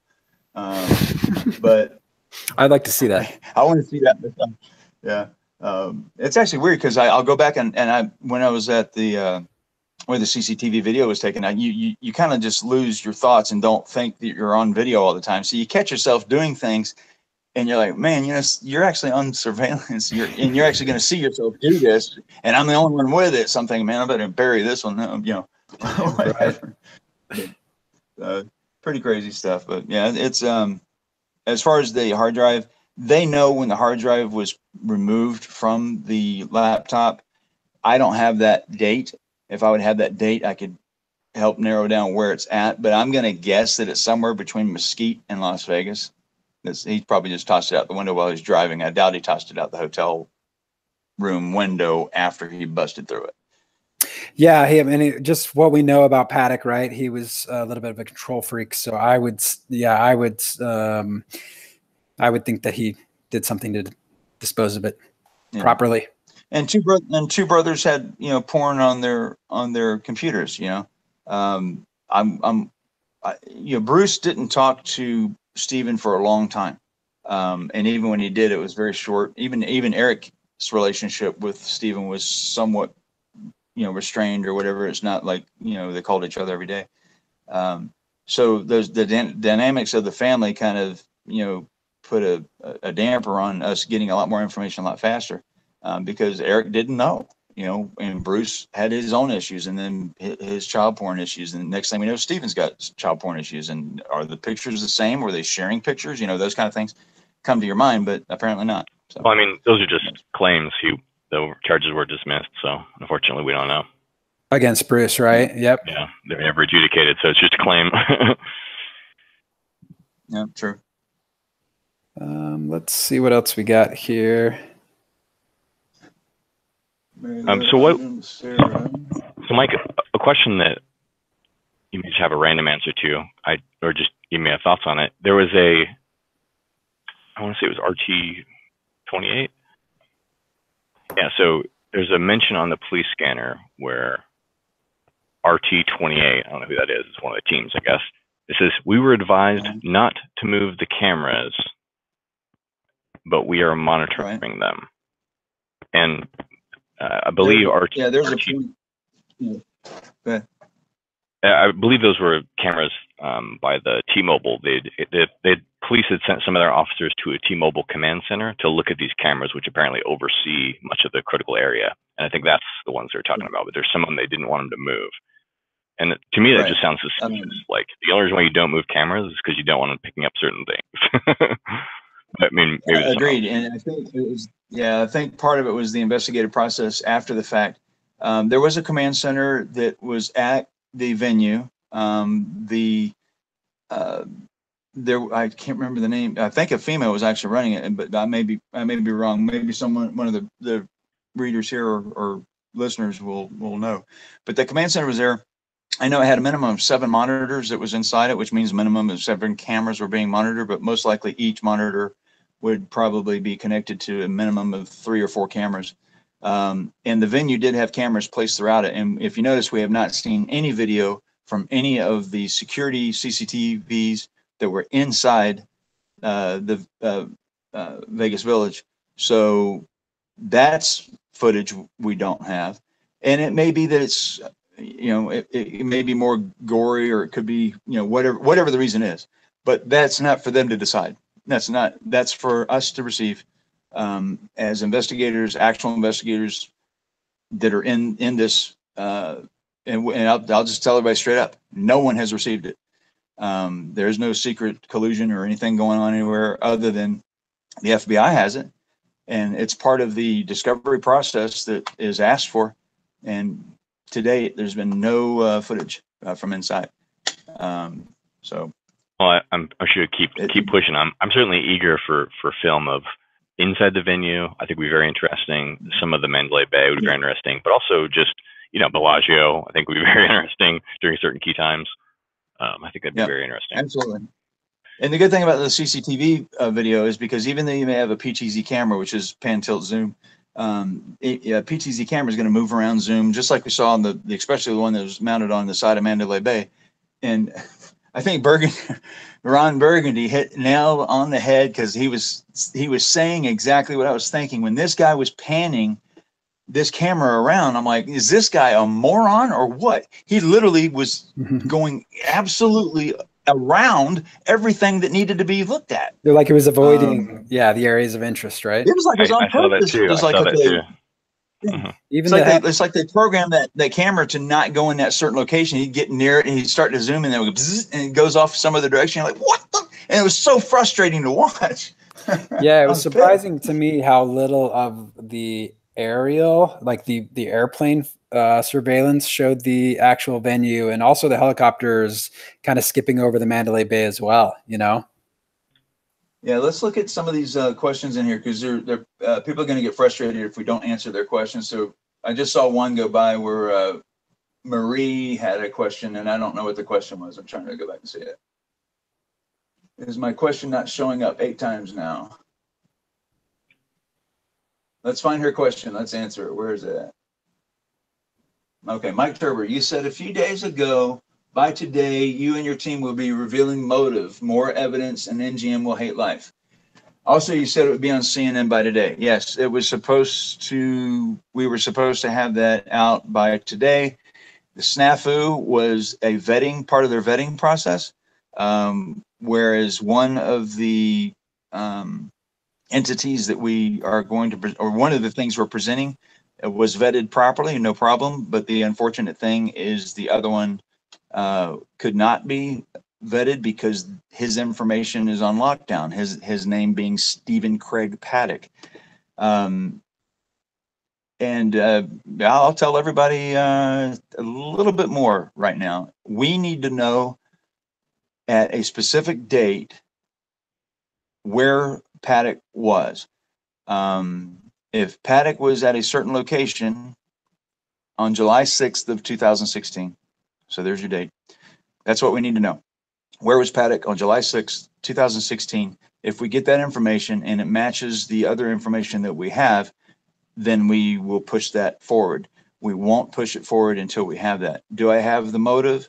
I can tell you what I believe the motive could be, or part of what the motive is. If you guys want to know it right now, let me know. No, let's just let's not talk about motive anymore. Of course we want to know. You're cut. All right. Yes, it's NSA has tapped into us, and we're gonna like the movie Spies Like Us when they were talking on the microphone. Right. Yeah, that was great. I gotta go. Like what? I do that at drive-throughs. I'll go through and I'll start squawking things out, and I'll end it with fries.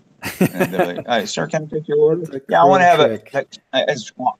You could have a YouTube channel dedicated to only that if you wanted. I'm sure it would be a hit. Exactly. So now they're probably saying, well, get to the motive. Tell us what it is. Okay, here's the motive is a very, it's very specific in some ways, but pretty ambiguous and vague in others. And motive is essentially, why did Paddock do what he did? And you can say that he was mad at this or mad at that, or he was just snapped or whatever. The problem I have with the snapped issue, or the short time scenario, is early on in the investigation, I started, like I said, and I'll allude to a lot, I started picking up on a pattern. The pattern I was noticing was that you guys remember in the beginning of this that they said that the family does not have a history of mental illness? Does everybody remember them saying that? Especially I didn't hear Lombardo? That. No, I just saw his cokehead brother, but yeah, I mean, that turned out not to be the case. But well, I know they said Paddock didn't commit a crime before until he shot into the venue. And one of the things I remember them saying that there was no history of mental illness. And as soon as I heard that, I had just seen the interview with Eric on CBS, and I was like, did no one watch that interview? Anyway, and Eric that just may be the way he presents himself in an odd situation. People act differently. Who knows? But Stephen Paddock was diagnosed as bipolar by his regular physician, whose last name is Winkler. And that diagnosis, as I started learning more and more about Paddock, didn't seem to fit right. I'm not a psychiatrist. I'm not a doctor. But like, as with anybody, I've seen this long enough, and over a long period of time, I've seen a bunch of different profiles on people. And during the profile process, one of the things you do is try to determine, is the person doing this because of some sort of mental illness? That way you know how to handle it, because it becomes a whole nother, it takes on a whole nother life. But with Paddock, when he was diagnosed as bipolar, yet he was able to pick and choose what medication he wanted, because he was paying the doctor a fee per month so he could be on the front end of whatever he wanted to be on. I've never had a doctor on retainer, but apparently this doctor allows retainers. So that wasn't fitting. And I started looking online and things like this, and some of the things that Paddock was doing, and the way he, over time, you start learning about people's history and their job choices and things like this, you start to notice that, hey, this guy seems like he may be ASD, which is the correct terminology for the term Asperger's. And so, by the way, as I you have looked someone more on the line who's an autism spectrum disorder, just to be clear. Yeah, but that's fine. I'm not going to say anything that's going to, if I offend someone that has ASD, No, you then can't offend me. I'm just saying, if you have any questions for an Aspie, I'd be happy to answer them. yeah. And actually, you know, and I'm not, Bob's in a unique position here, and I won't say what the position is, but Bob's kind of has a, I won't say it, Bob, but I'll just say that I have discussed this somewhat with Bob. So he's in a position of knowing exactly where I'm going with this. But the situation that I was being faced with before I started, you know, developing this thought process, was that he started following a certain series of symptoms that basically told me that that was most likely the case. Now, I'm not a doctor. I can't diagnose him. There's some other nuances that happen between various variations of ASD, and I don't know. So I'll admit when I don't know, but I do know patterns, and I did see that, and it really led me down a different path. Leading me down that path made a lot of the questions that I had a little bit easier to answer, because I started realizing, okay, oh, he did that because of this, or his social disorder, or the way he would talk to people, or even his job choice of being an accountant. All of these things lean towards that. If anyone wants to, they can open up any autism website and look at the symptoms, and you'll see that. But with Bob being here with us live, and he'll know that some of these things may make sense and some of them may not fit the criteria. And I actually appreciate anything Bob wants to say about that right now, if you'd like to, Bob. Well, I just don't know enough about Paddock. I wish I had seen him talking, you know, casually or under stress. I wish I'd seen more of it. I mean, because all we have is like video without any audio, or like from really far away, and a couple of loose stories from family members, and it's really hard to figure out anything from that. But yeah, I mean, I assume somebody somewhere's got to have some footage of it. So unfortunately, guys, I have to jump off here. I'm sorry to do this to you, but I have to jump off. Okay. Totally fine. Thank you, Bob, so much for being here and sharing your side of things. It's been awesome. And, you know, just a reminder for everybody watching, Bob's website is 10/1/2017.com. I'll put it back in chat again. Oh, and by the way, if there's anything that anyone wants the website to do or to be changed or something, just let me know. I'm happy to. I want it to be helpful for people that are trying to discover the truth about what happened on that day. And there's nothing more to it. So if you want me to change the website in some way, add things, delete things, whatever, I'm really. The only thing I would suggest, Bob, if you could, if it's going to be an archive type site, a lot of the like when my channel got shut down or someone else's channel got shut down, access to those videos got shut down too, because instead of retrieving the video and then hosting the video yourself, you link back to YouTube, and then of course that link gets broken, and then that becomes virtually useless. At the same time, I do understand fully that it costs a lot. No, that's no problem. I'll explain to everyone now while we're live that I do have an archive of all the videos that I've ever looked at. So I do have all of them. It's just that on the public website, I've only posted the ones where people have like affirmatively given me consent to say, yeah, it's okay, go ahead and publish it. So yeah, I mean, I do have, if you go to the website /files or something like that, I think it's /files, then there's an archive there. But yeah, I do have an archive. It's just not public because I'm just unclear on the legality of doing that. Yeah, and just in case anybody's I can help you thinking that there's a single source of these files, I know from Bob and many of the other archive sources out there have made copies and distributed those to other people. So those collections are out there among the community. You know what I mean? So I don't think anything, at least the main chunk of things, has any risk of being lost. And those people having the wisdom to do that, I think, is just awesome. So thank you, Bob, and everybody else that's archiving everything related to this. Yeah, thanks. Thanks for setting this up. Yeah, thank you, Bob. Have a wonderful evening. Thank you, Bob. Yep. Should we take a couple more questions, Mike, or would you? I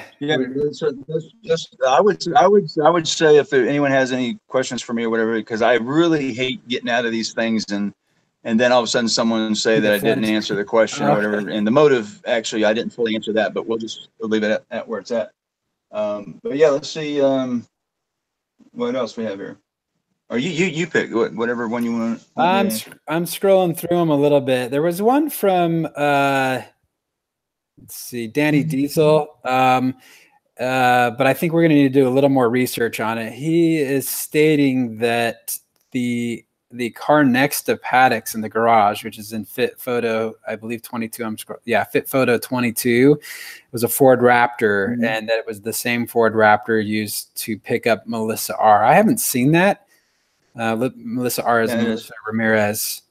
It is the same, right? Is that what you're saying? Yep. The same exact vehicle. Yep.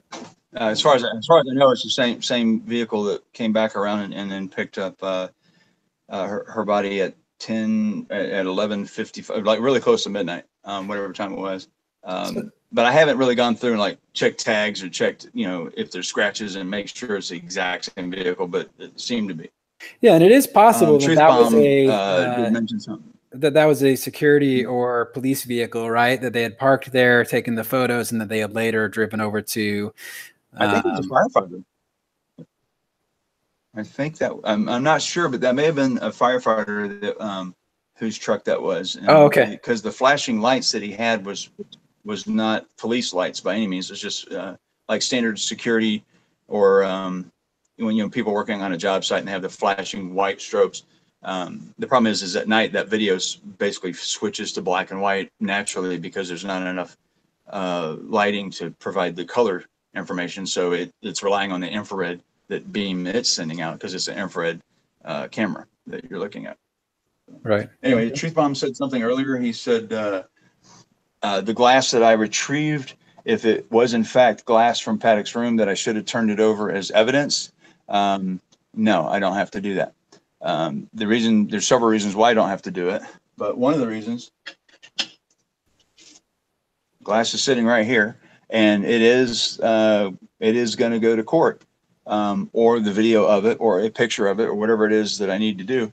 But if there's certain specific pieces of glass that are not going anywhere, but the problem is this: they're not reconstructing a airline that crashed.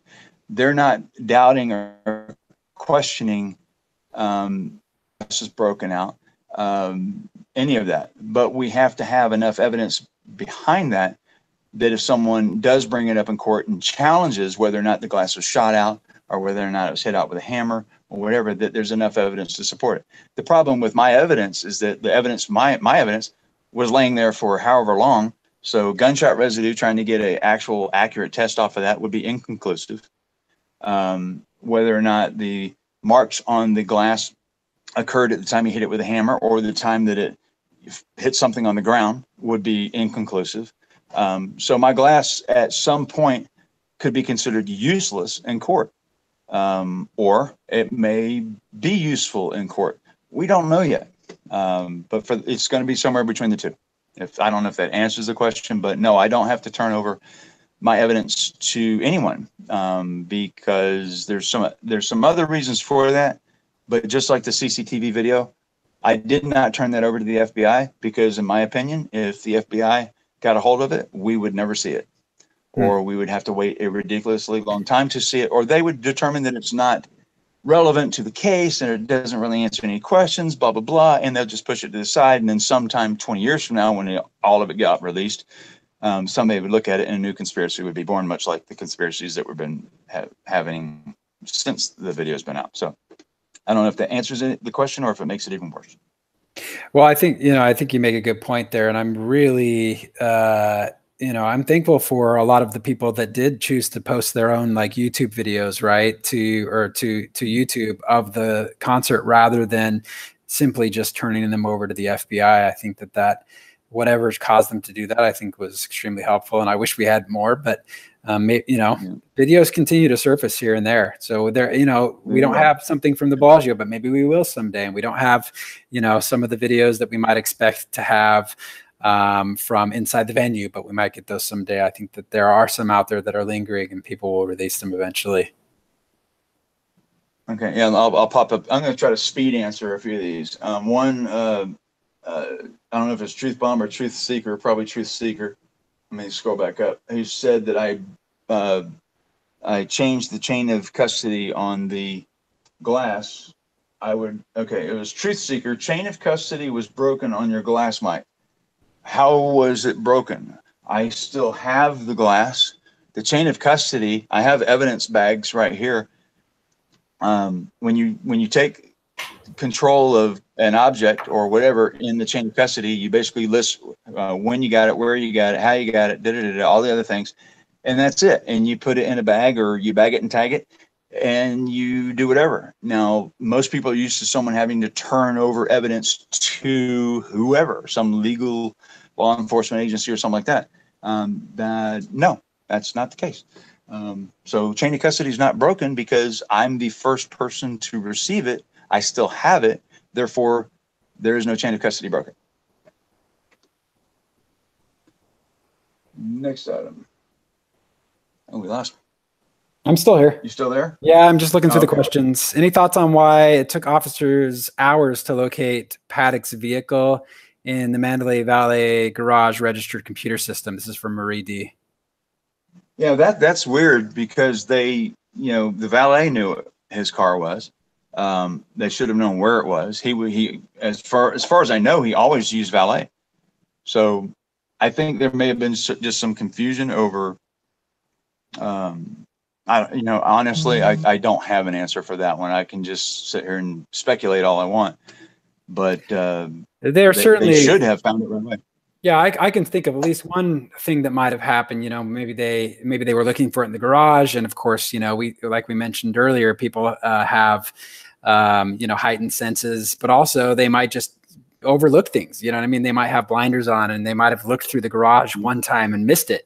One person missed it because of human error, and so then they started to ask where else it could be, and could just be something as simple as that, I think. But like you said, we can speculate. FBI putting a block on releasing Paddock's finances. Anytime a situation like this occurs, the finances of everyone involved, essentially, if someone's involved in a case, is frozen. Just like Pulse last year or year before, and so forth. Anytime that situation, they lock it down. The other thing is that there was a question that Laura brought up about him being the finances that he has being on some sort of terror hold, for terrorist activity hold. I haven't pursued that, so I don't really know much more about it, but I have heard that, so I'm not really sure if that's part of what he's getting at. Edward Bernays says, where's the evidence of a broken window in 135 before 11:55 p.m.? I mean, I think the most damning piece of evidence that I've seen is the smoke pouring out of that window during the shooting. What seems to be smoke. Yeah, Yeah, I mean, otherwise, how does it come out? You know, I've been in a room identical to that room, and every aspect of it, the same beds on the same side, everything. The room I stayed in, that you can actually see the pictures of.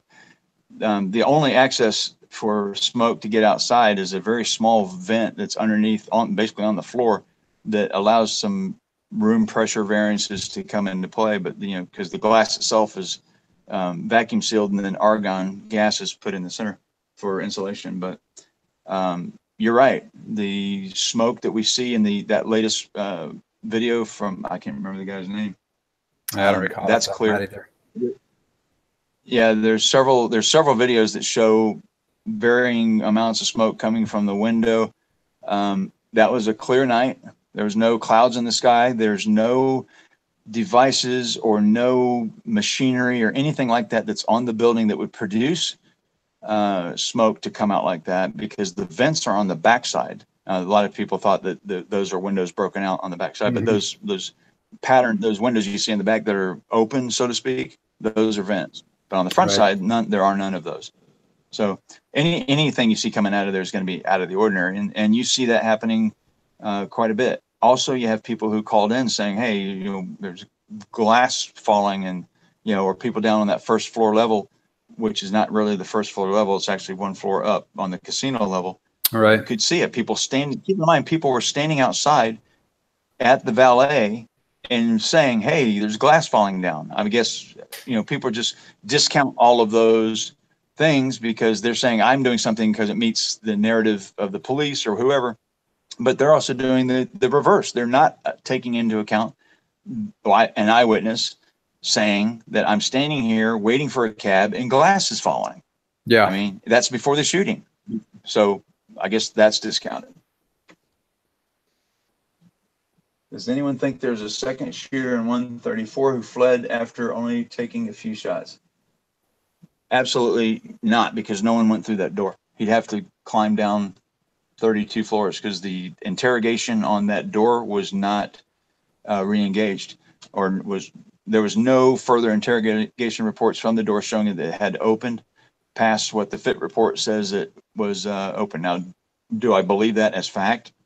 I don't have access to the interrogation reports. I can't forensically look at them and see if they've been manipulated or what have you. So no matter what my answer is, someone will have something to refute it.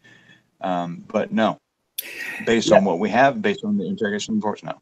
Yeah, that brings up an interesting question about the FIT report itself. Is like, you know, there's been so many errors spotted with the FIT report itself. Like how much stock do you put in that, you know, being actually accurate? For example, just today, I spotted there was a can, and somebody figured out it was a can of like a fire stopping agent. You spray it to stop a fire. It was not listed in the FIT report. It's clearly seen in one of the body cam videos. You know, when things like that happen, there's no reason for it not to have been in the FIT report. My question is what else is missing from the FIT report, or what else was, you know, either left out or added. Keep in mind, the FIT report was a preliminary report, and here's how these. I don't know if Las Vegas does it or LVMPD does it this way, but I know when we're taking in information and we're storylining it, basically, like, imagine you're making a movie and you have to produce a storyline, and as you're producing the storyline, you start seeing that, well, that kind of doesn't fit, and no one's really going to care about that. So, you know, we're making this report way longer than necessary. Let's just leave that out. So what happens is people see that as its own conspiracy. Let us be the judge of that. But then again, you have to think this. Okay, if they put everything into the FIT report that everybody wants, and if there's something omitted, then I personally would rather them say just for timing. Or they would spend 2 more months trying to get everything into the FIT report that we wanted, and it would actually end up, you know, we want the end report now. You know, and that's essentially part of that reasoning. I'm not speaking for them. I'm just giving you a hypothetical answer based on my experience of doing the same thing. There are just some things you don't report. Like if I'm walking down the room and a woman walks out and starts engaging me in conversation, and I tell her to go back in the room, and she goes back in the room, and I continue on, and I end up shooting the perpetrator, and it comes back and someone says, well, that woman was trying to tell you who the perpetrator was. You know, why wasn't that in your report? Well, because to me at the time, it wasn't important. But Right. now after the fact, maybe it wasn't. Maybe it was important. My bad. You know, and that happens a lot. That happens a lot more than we think.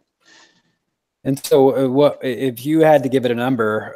You know, in your confidence in the fit report, having all of the information with nothing left out, what would you? I mean, the preliminary report. What would you put that at? I got a lot of problems with the fit report myself. I mean, a lot of people think I'm on the side of LVMPD, and I don't really see a lot of people saying, yeah, well, Mike is mad about this or mad about that, the LVMPD did. That gets pushed to the side. But I'm not law enforcement. I'm not for anyone other than myself or my evidence that helps the victims. I'm here for them. I'm not here for anybody but the victims. But that being said, the fit report, the information in the fit report is like a cliff notes. It's like if you wanted to go buy a book and you're not wanting to read the whole book, but you read the cliff notes, right? Yeah, it's more of a summary. Yeah, it's more of a summary of things, and it's going to leave out some of the, you know, what later we find out to be important or what have you.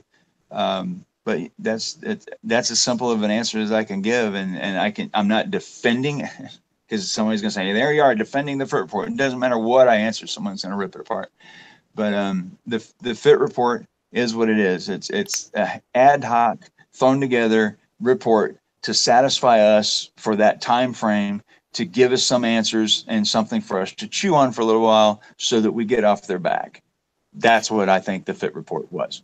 Yeah, I think you're probably right. I mean, they were very clear to call it a preliminary report for that reason, right? So that we would know that it wasn't the final report. So do you think, what do you think we should expect from the final report? Do you think we're going to get to feeling more 100%? Will we see that, you know, that can of, you know, fire stopper that was spotted today in the fit report, or you think things will still be missing out of there, that it will still be somewhat of a summary? I think in some parts of it, that'll still be somewhat of a summary, because you can only put so much in. Just like the report that came out on 9/11. I mean, that was, if you've seen how the stack of how many pages that was, even that had a lot of stuff that wasn't in it, which created more controversy and more conspiracy theories. So in my best estimation, is that the people who firmly believe in whatever conspiracy they believe in now is going to be more and more solidified, probably as time goes on. Others are going to, you know, some people that are on the fence are going to say, well, yeah, okay, that makes sense. That makes sense. And I've had a few people that I've talked to independently who were firm believers in whatever, and they would talk to me, and it's not, I'm trying to convince them otherwise. It's just they wanted to know. They said, look, you know, I know you saw me online and I'm over here and I'm saying all this crap, but hey, what do you think about this? I get that all the time. And then I tell them, and then when we're done, the next thing you know, you don't see them in those groups anymore, you know, talking about whatever the conspiracy is. So is that a good thing? Is it a bad thing? I don't know. It's just, if somebody asks me a question, I'm going to give you the answer. I don't really care if you like the answer or not. That's what I feel the answer is. If I don't know something, I will tell you that I don't know. Right. Okay. Let's see what else. Well, I would hope that the fit report does turn out to be more. I mean, obviously, it will be a final report, right?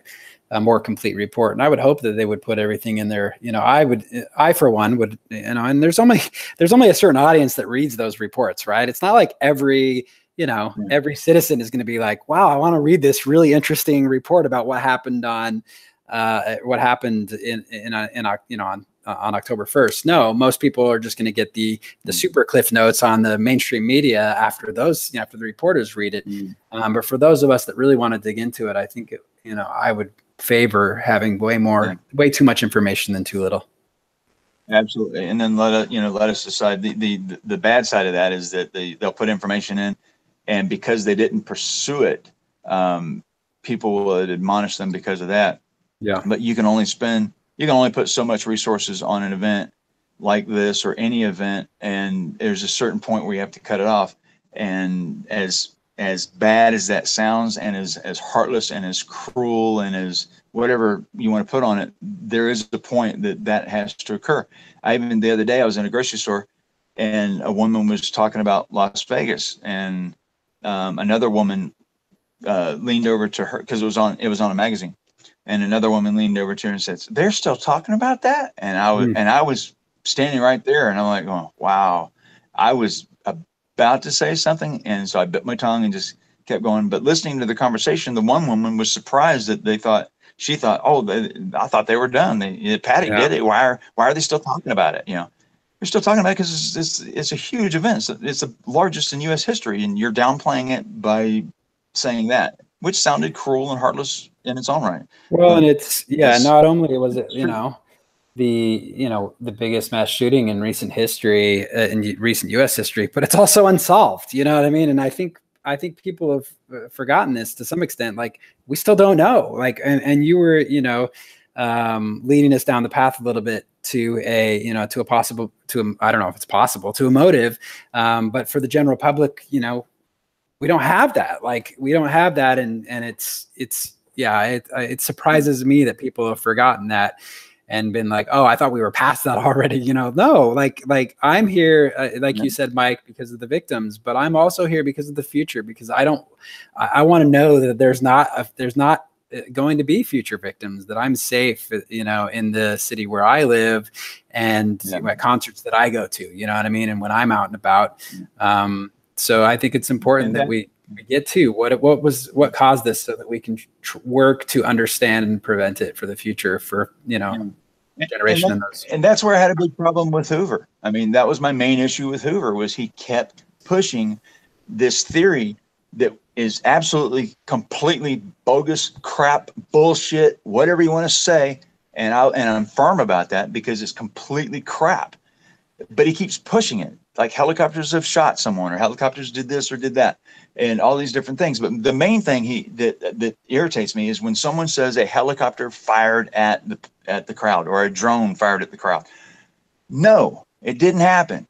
So, and they're like, "How do you know?" Well, where's the evidence that proves that it didn't happen? What? You want evidence to prove that something did not happen? How the hell do you do that? Yeah, the onus is definitely on the person purporting pushing the theory, right? And that's like, you need to prove it out. I mean, I told him that, but the damage that he was doing was this. This is the part that irritated the hell out of me. Yeah. You are pushing a theory that basically makes people who have lived through this trauma, a lot have PTSD, and you're essentially telling them that the killer is still out there, and that this is Las Vegas. And you live in Las Vegas, Weg, so you know how many helicopters fly during a day. It's ridiculous, the amount of helicopters that fly in that city every single day. And this guy's pushing this bogus crap bullshit theory, and people are eating it up because, oh, they're in the know now, and that information is filtering over to the victims, and it's traumatizing. Yeah, when they walk outside, they go to the grocery store, they hear a helicopter, and it invalidates. Scary. I mean, it really kind of polarizes people, right? Because then you've got this crowd that's completely dedicated to something that didn't happen, and those people that were there know that, like, hey, I didn't get shot by a helicopter, I know that. And so it drives a wedge between those people. It pushes people apart, and I think that's that can be a dangerous thing. And I only second to knowing Paddock's motive. I would like to know the motive of the helicopter theory and pushing that. To me, it just doesn't make sense to me. And I looked into it, you know what I mean? I've looked into every single theory, but it's like, at some point you have to ask, like, why, when it's just still so far-fetched, when there's just so little evidence for it, does somebody continue to push that, at the expense of, like you said, of the victims that were there and what they experienced, and their reaction to that is, oh, but you're looking at it this way, and they're telling me that you're doing a disservice because you're not looking into it, or you're not doing this. I did look into it. I looked into it for all of maybe 5 minutes. And then I looked into it further than that. But I'm just teasing. But when I was doing the audio analysis of the bullets being fired, of every single bullet, 1,170 bullets or thereabouts, when you do that and you get into that level of detail, and I can tell you that the first shot fired has a double sonic crack to it. I'm the only one that knew that. Why? Because I'm the only one that looked at that first shot at that level and that detail using government software. But anyway, it actually shows up in this software as well.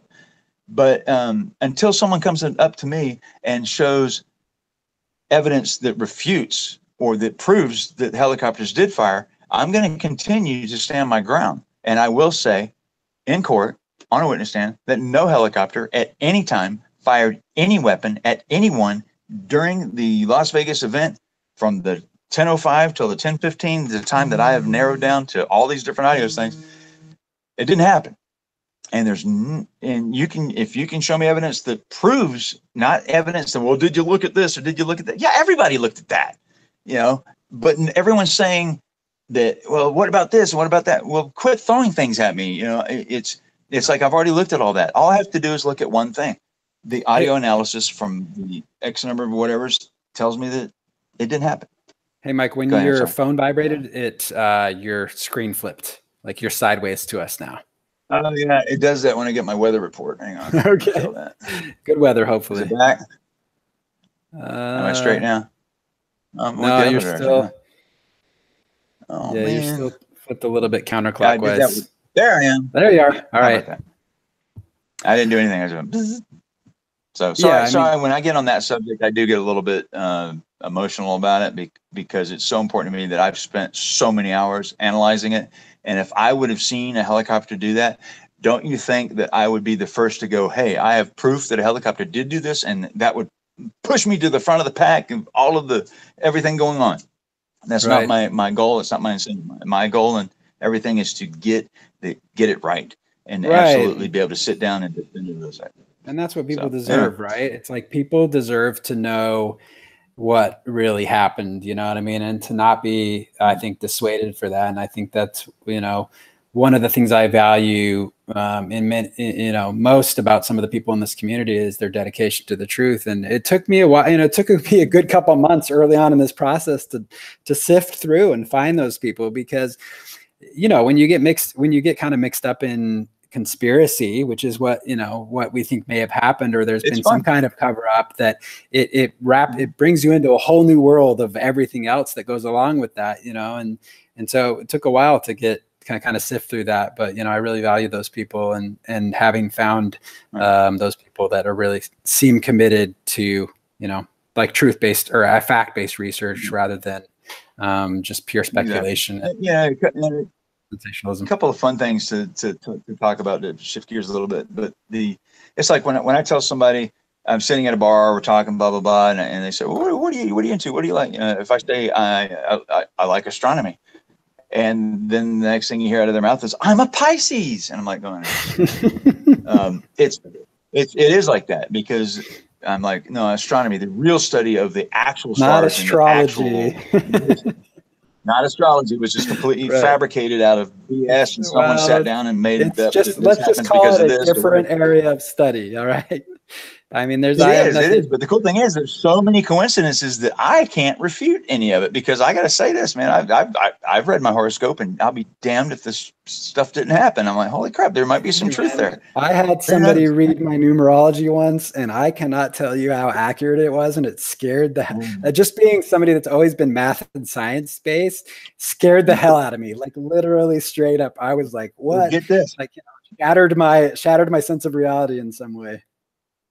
Yeah, someone ran mine. I was interested in it because I like numbers and playing around with it. And when he read it back to me, and then I was like, all right, you wrote this. There's no way. So then I gave a girl who was into numerology the same information, and she came back and she said the same thing. It picked my job. It said my career, when I would start it and when I would end it. I was like, holy crap. Yeah, I was like, that was good. Yeah, and I was born during the largest meteor shower ever seen. So I mean, maybe that's why I like astronomy. I was born 11/18/1966. Maybe. And that, if you look at hell of a meteor shower, 250,000 an hour. That's ridiculous. Bob actually asked a question here for you. Okay. Bob's back. He's in chat. He asked, would your software be able to detect subsonic ammo? I guess he's asking about the audio analysis software. And the Adobe one, or would you need your secret government software to do that? The government software does some extra things that Adobe does. The government software automates some of the processes to eliminate background noise, background scatter noise, and to go to different frequencies. I can do a quick demo on Adobe so you can get an idea, and we'll actually bring in the #1 video, and I'll let it load while we're answering other questions. So if you want to ask another question. So just really quickly, subsonic ammo, it means that it doesn't actually break the sound barrier, right? So it's quieter. Is that? Yeah. Okay. No, it's gonna sound the same. You're just not gonna have the sonic crack because it's not traveling faster than the speed of sound. The sonic crack that you hear is the bullet traveling past the speed of sound, so it's pushing this wall with it. So you're gonna have this V-shaped conical thing going with it. That's what you hear. You just won't hear it under subsonic. You're still gonna hear it shoot. And the purpose of that is what then?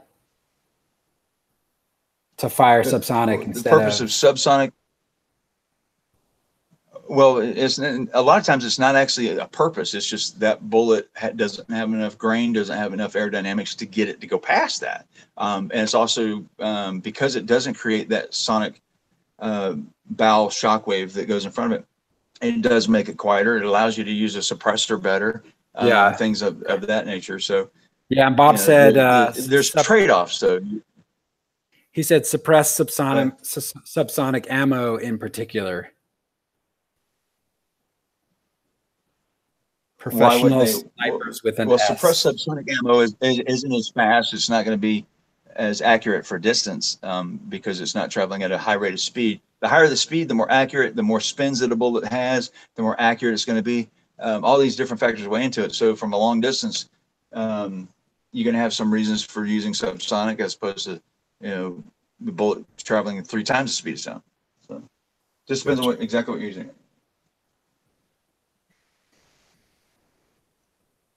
The first shots were suppressed, but not subsonic.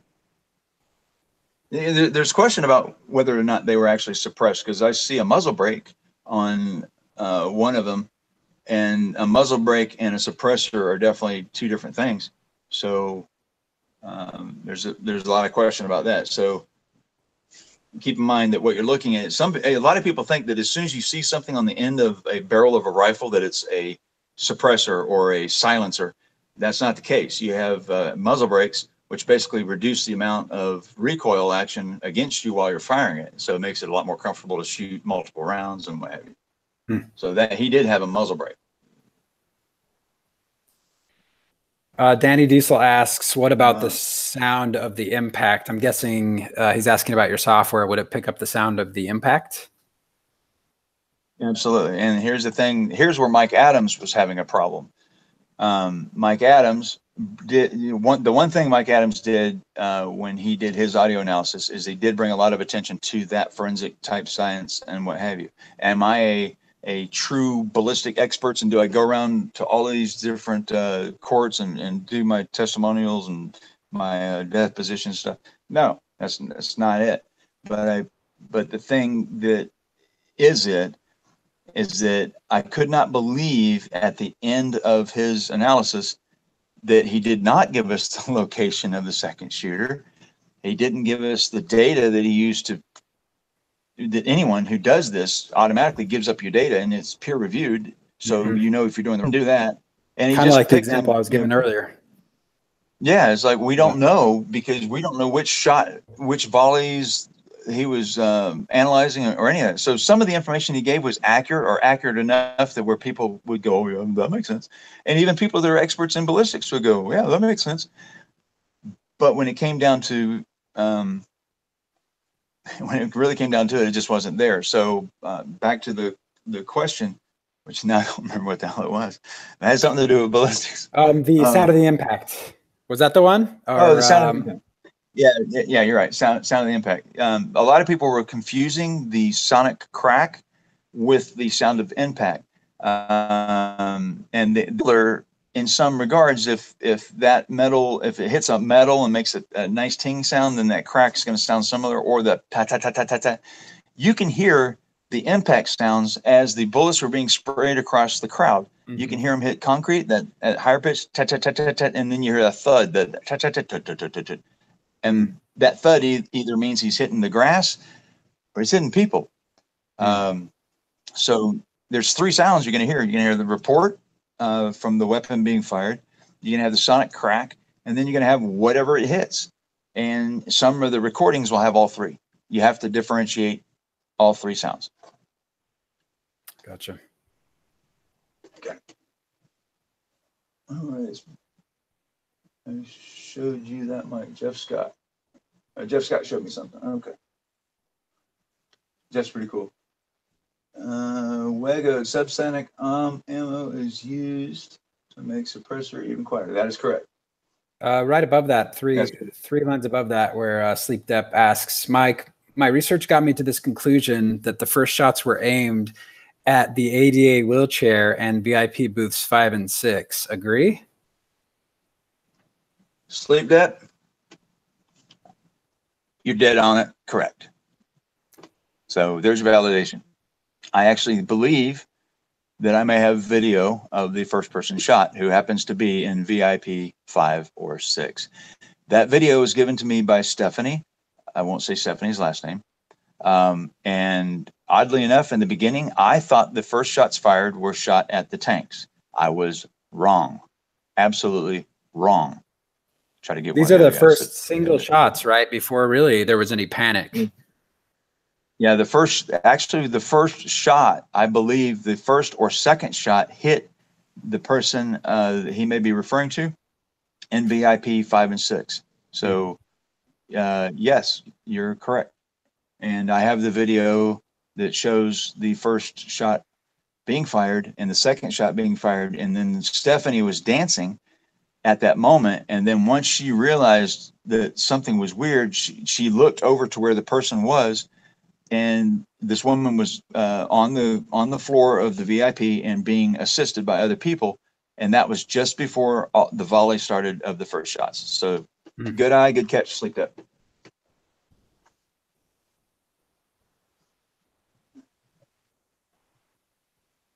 What do we got? They didn't even know that the floor shooters completely. Wait, what? I got like fiberglass on me or something. Grab another question if you like. We'll knock as many out as we can until you're ready to end it. Yep, I'm just looking through them right now.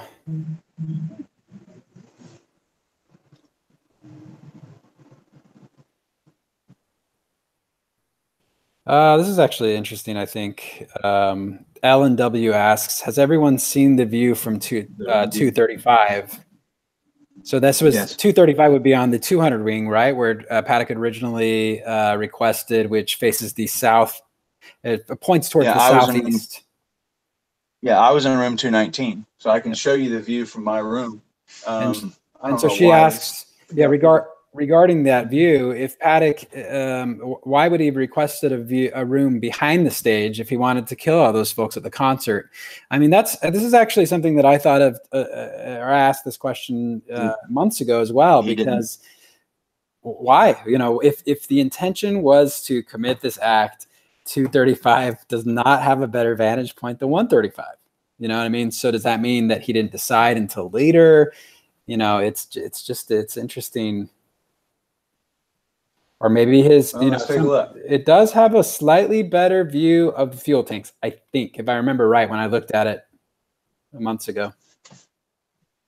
It does, and I'm panning over to it now, trying to. And I'm going to turn around and make certain where I'm at on the building. So I'm actually too high, so we're going to get a little bit lower here. So I'm going to back out, put my nose down, and get to 235. You're much more skilled at Google Earth than I am. I always get lost inside the building when I'm zooming around like that. Yeah, I'm going to get in the building because it actually I get stuck on the ground. 235 is right here. So now we're inside essentially because the camera angle allows you to go into the building. So this won't be dead set accurate, but we're close enough, and we're going to turn around and take a look at what the view looked like. All right, so here we go. Now here's your view. Now if you look, of course, the bleachers or whatever were not there, so they weren't an obstacle for him. So anywhere in the hotel, he could have had access to shooting, and this floor would have allowed him to shoot and see further down the strip. That is the advantage. So from a perch, the term perch is what you use when you're a sniper and you're trying to choose where your perch is going to be, which is your location for shooting. And you try to get as many angles on the target area as possible, and also taking into account that there might be another shooter shooting at you. So that was taken into consideration. And keep in mind, Paddock didn't have a lot of military experience. He didn't have necessarily a lot of shooting experiences. So what he developed over time was he was incredibly knowledgeable, very smart. And this goes back to my motive thing, where I believe he's possibly autistic, and a high end. I think that's not the right term, but some of the autistic people have a propensity of being accurate when it comes to math, and their OCD as far as choosing locations and all these different things. Mm-hmm. And that makes sense to me that he would pick that. But the problem was the computer software that they used to give the rooms or whatever switched rooms on him, and he went to, maybe he went to the room and checked it first to see if, maybe can I do it from here? And he checked and said, yeah, this is okay. Or maybe he's Google Earth. Who knows? Well, and also the 200 wing is where the service elevator is, correct? So maybe it was just, absolutely, it had something to do with that as well. And also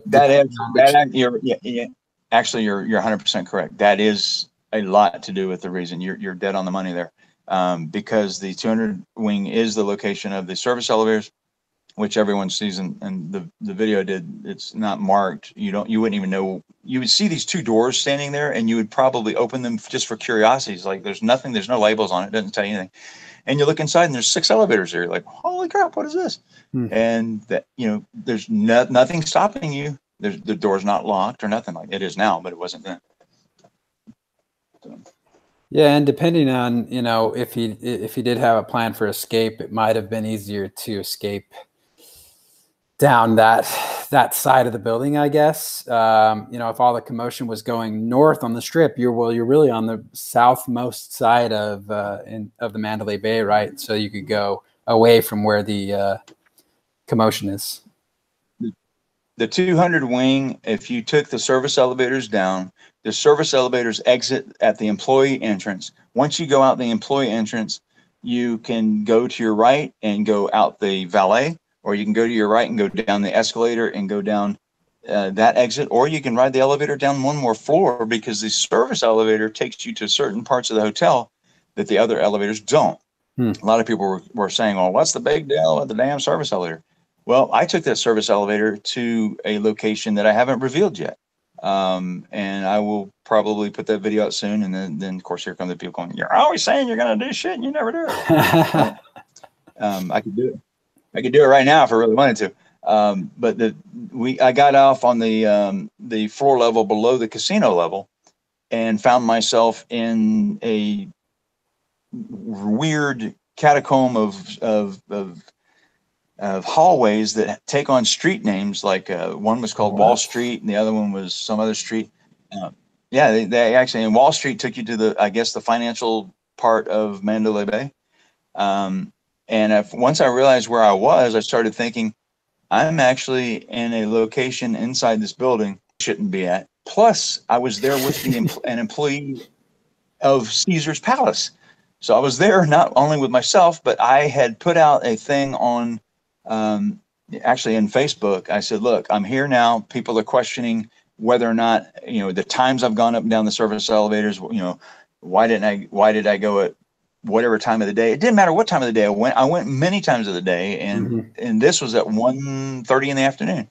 And so this person came over and said, I put out there, said, hey, anyone wants to go ride the service elevators? Let's do it. We'll do it live. All I ask is that you let me video it, so I have some evidence, more evidence.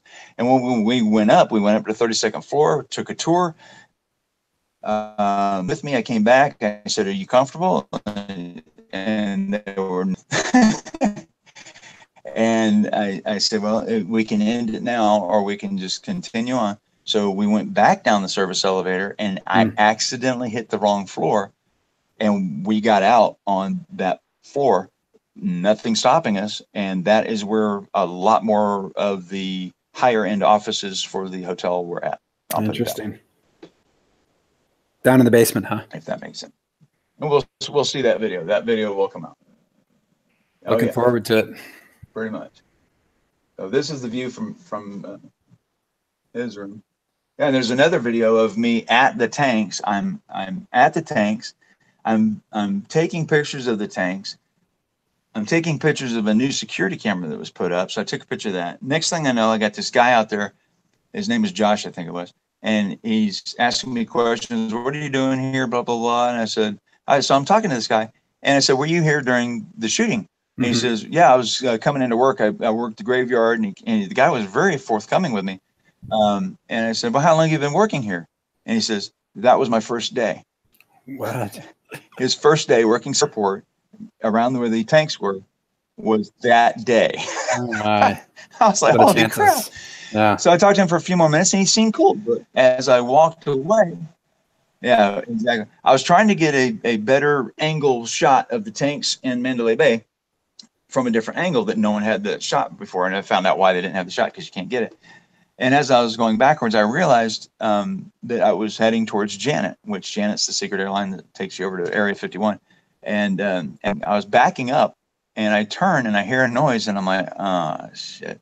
And I look up and it's Las Vegas Metropolitan Police, a cruiser coming in, and right in front of Janet, he jumps out of the car, tells me to get to the front of his car, and basically he's asking me all kinds of questions.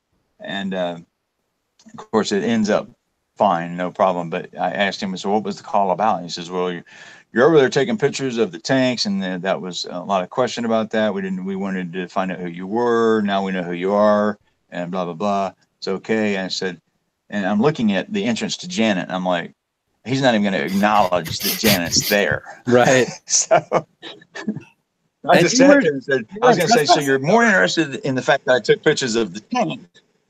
Yeah, huh? You weren't trespassing at all. You were on just the sidewalk or something like that. No. Yeah. I was on the sidewalk. So you just was on the sidewalk. So apparently, I'm 8 feet. Yeah, it looks suspicious. But he didn't say anything about that. Hey, we just lost video online. You see that? On your stream, on my, I'm playing it on my computer too. I'm still seeing it. You might just need to refresh your screen. Oh yeah. All right. Let me get this here. All right, Mike. I think we probably we've gone now. Geez, when did we start? 7. So we've gone almost nearly 2.5 hours. I think maybe we should call it. I really appreciate your time. Bob, if you're still in the chat, really appreciate your time as well. You guys were amazing. Thank you for being willing to, come on and kind of hash things out. I think that anytime that we do that, I think even if we don't agree or, the jury's still out in some way, that I think the larger community benefits from kind of hearing you guys hash those out, some of the greater minds in the community. So thank you very much. Really appreciate it. Is there anything you'd like to say, Mike, before we close this out? No, I want to honestly say to everyone that I'm in this for the long haul. I'm not going anywhere. I'm now an integral part of this. I have no choice but to be a part of it. If I offend anyone in any way, it's not intentional. I know sometimes the way I talk, I sound like a complete ass. I don't mean it. I think some people, because I've been here over time, and I'm going to be here over time, I would much rather make friends than enemies. So I'm going to weather this thing out, and I may not agree with your point of view. You may not agree with mine, and I may be really firm about certain things like the Hoover / the helicopter crap. If you believe in that, I don't care. And no offense, and even though it sounds offensive, but you need to go get that theory gone. It does more harm than good. But anyway, that's just my opinion. And I have a right to that, and I have a right to being defensive about my work. And that's where I start drawing lines, and that's where people start getting mad at me, or for whatever reason. And I guess it just come across as a complete ass half the time. But anyway, I appreciate everybody. I definitely don't think that's enemies, the case. Friends, people just don't like me. It doesn't matter. I do appreciate everybody. I appreciate your points of view. And sometimes, just like tonight, there were several things that were brought up, like Sleep Up and the situation he brought up where, you know, on the first shots and then the other things like that. And I'm like, yeah, you're exactly accurate. You have now information that I am going to present or have presented previously that we may have shot victim number 1, but I was not really allowed to push that on the internet. Someone else can, but I couldn't because it's attached to some other information.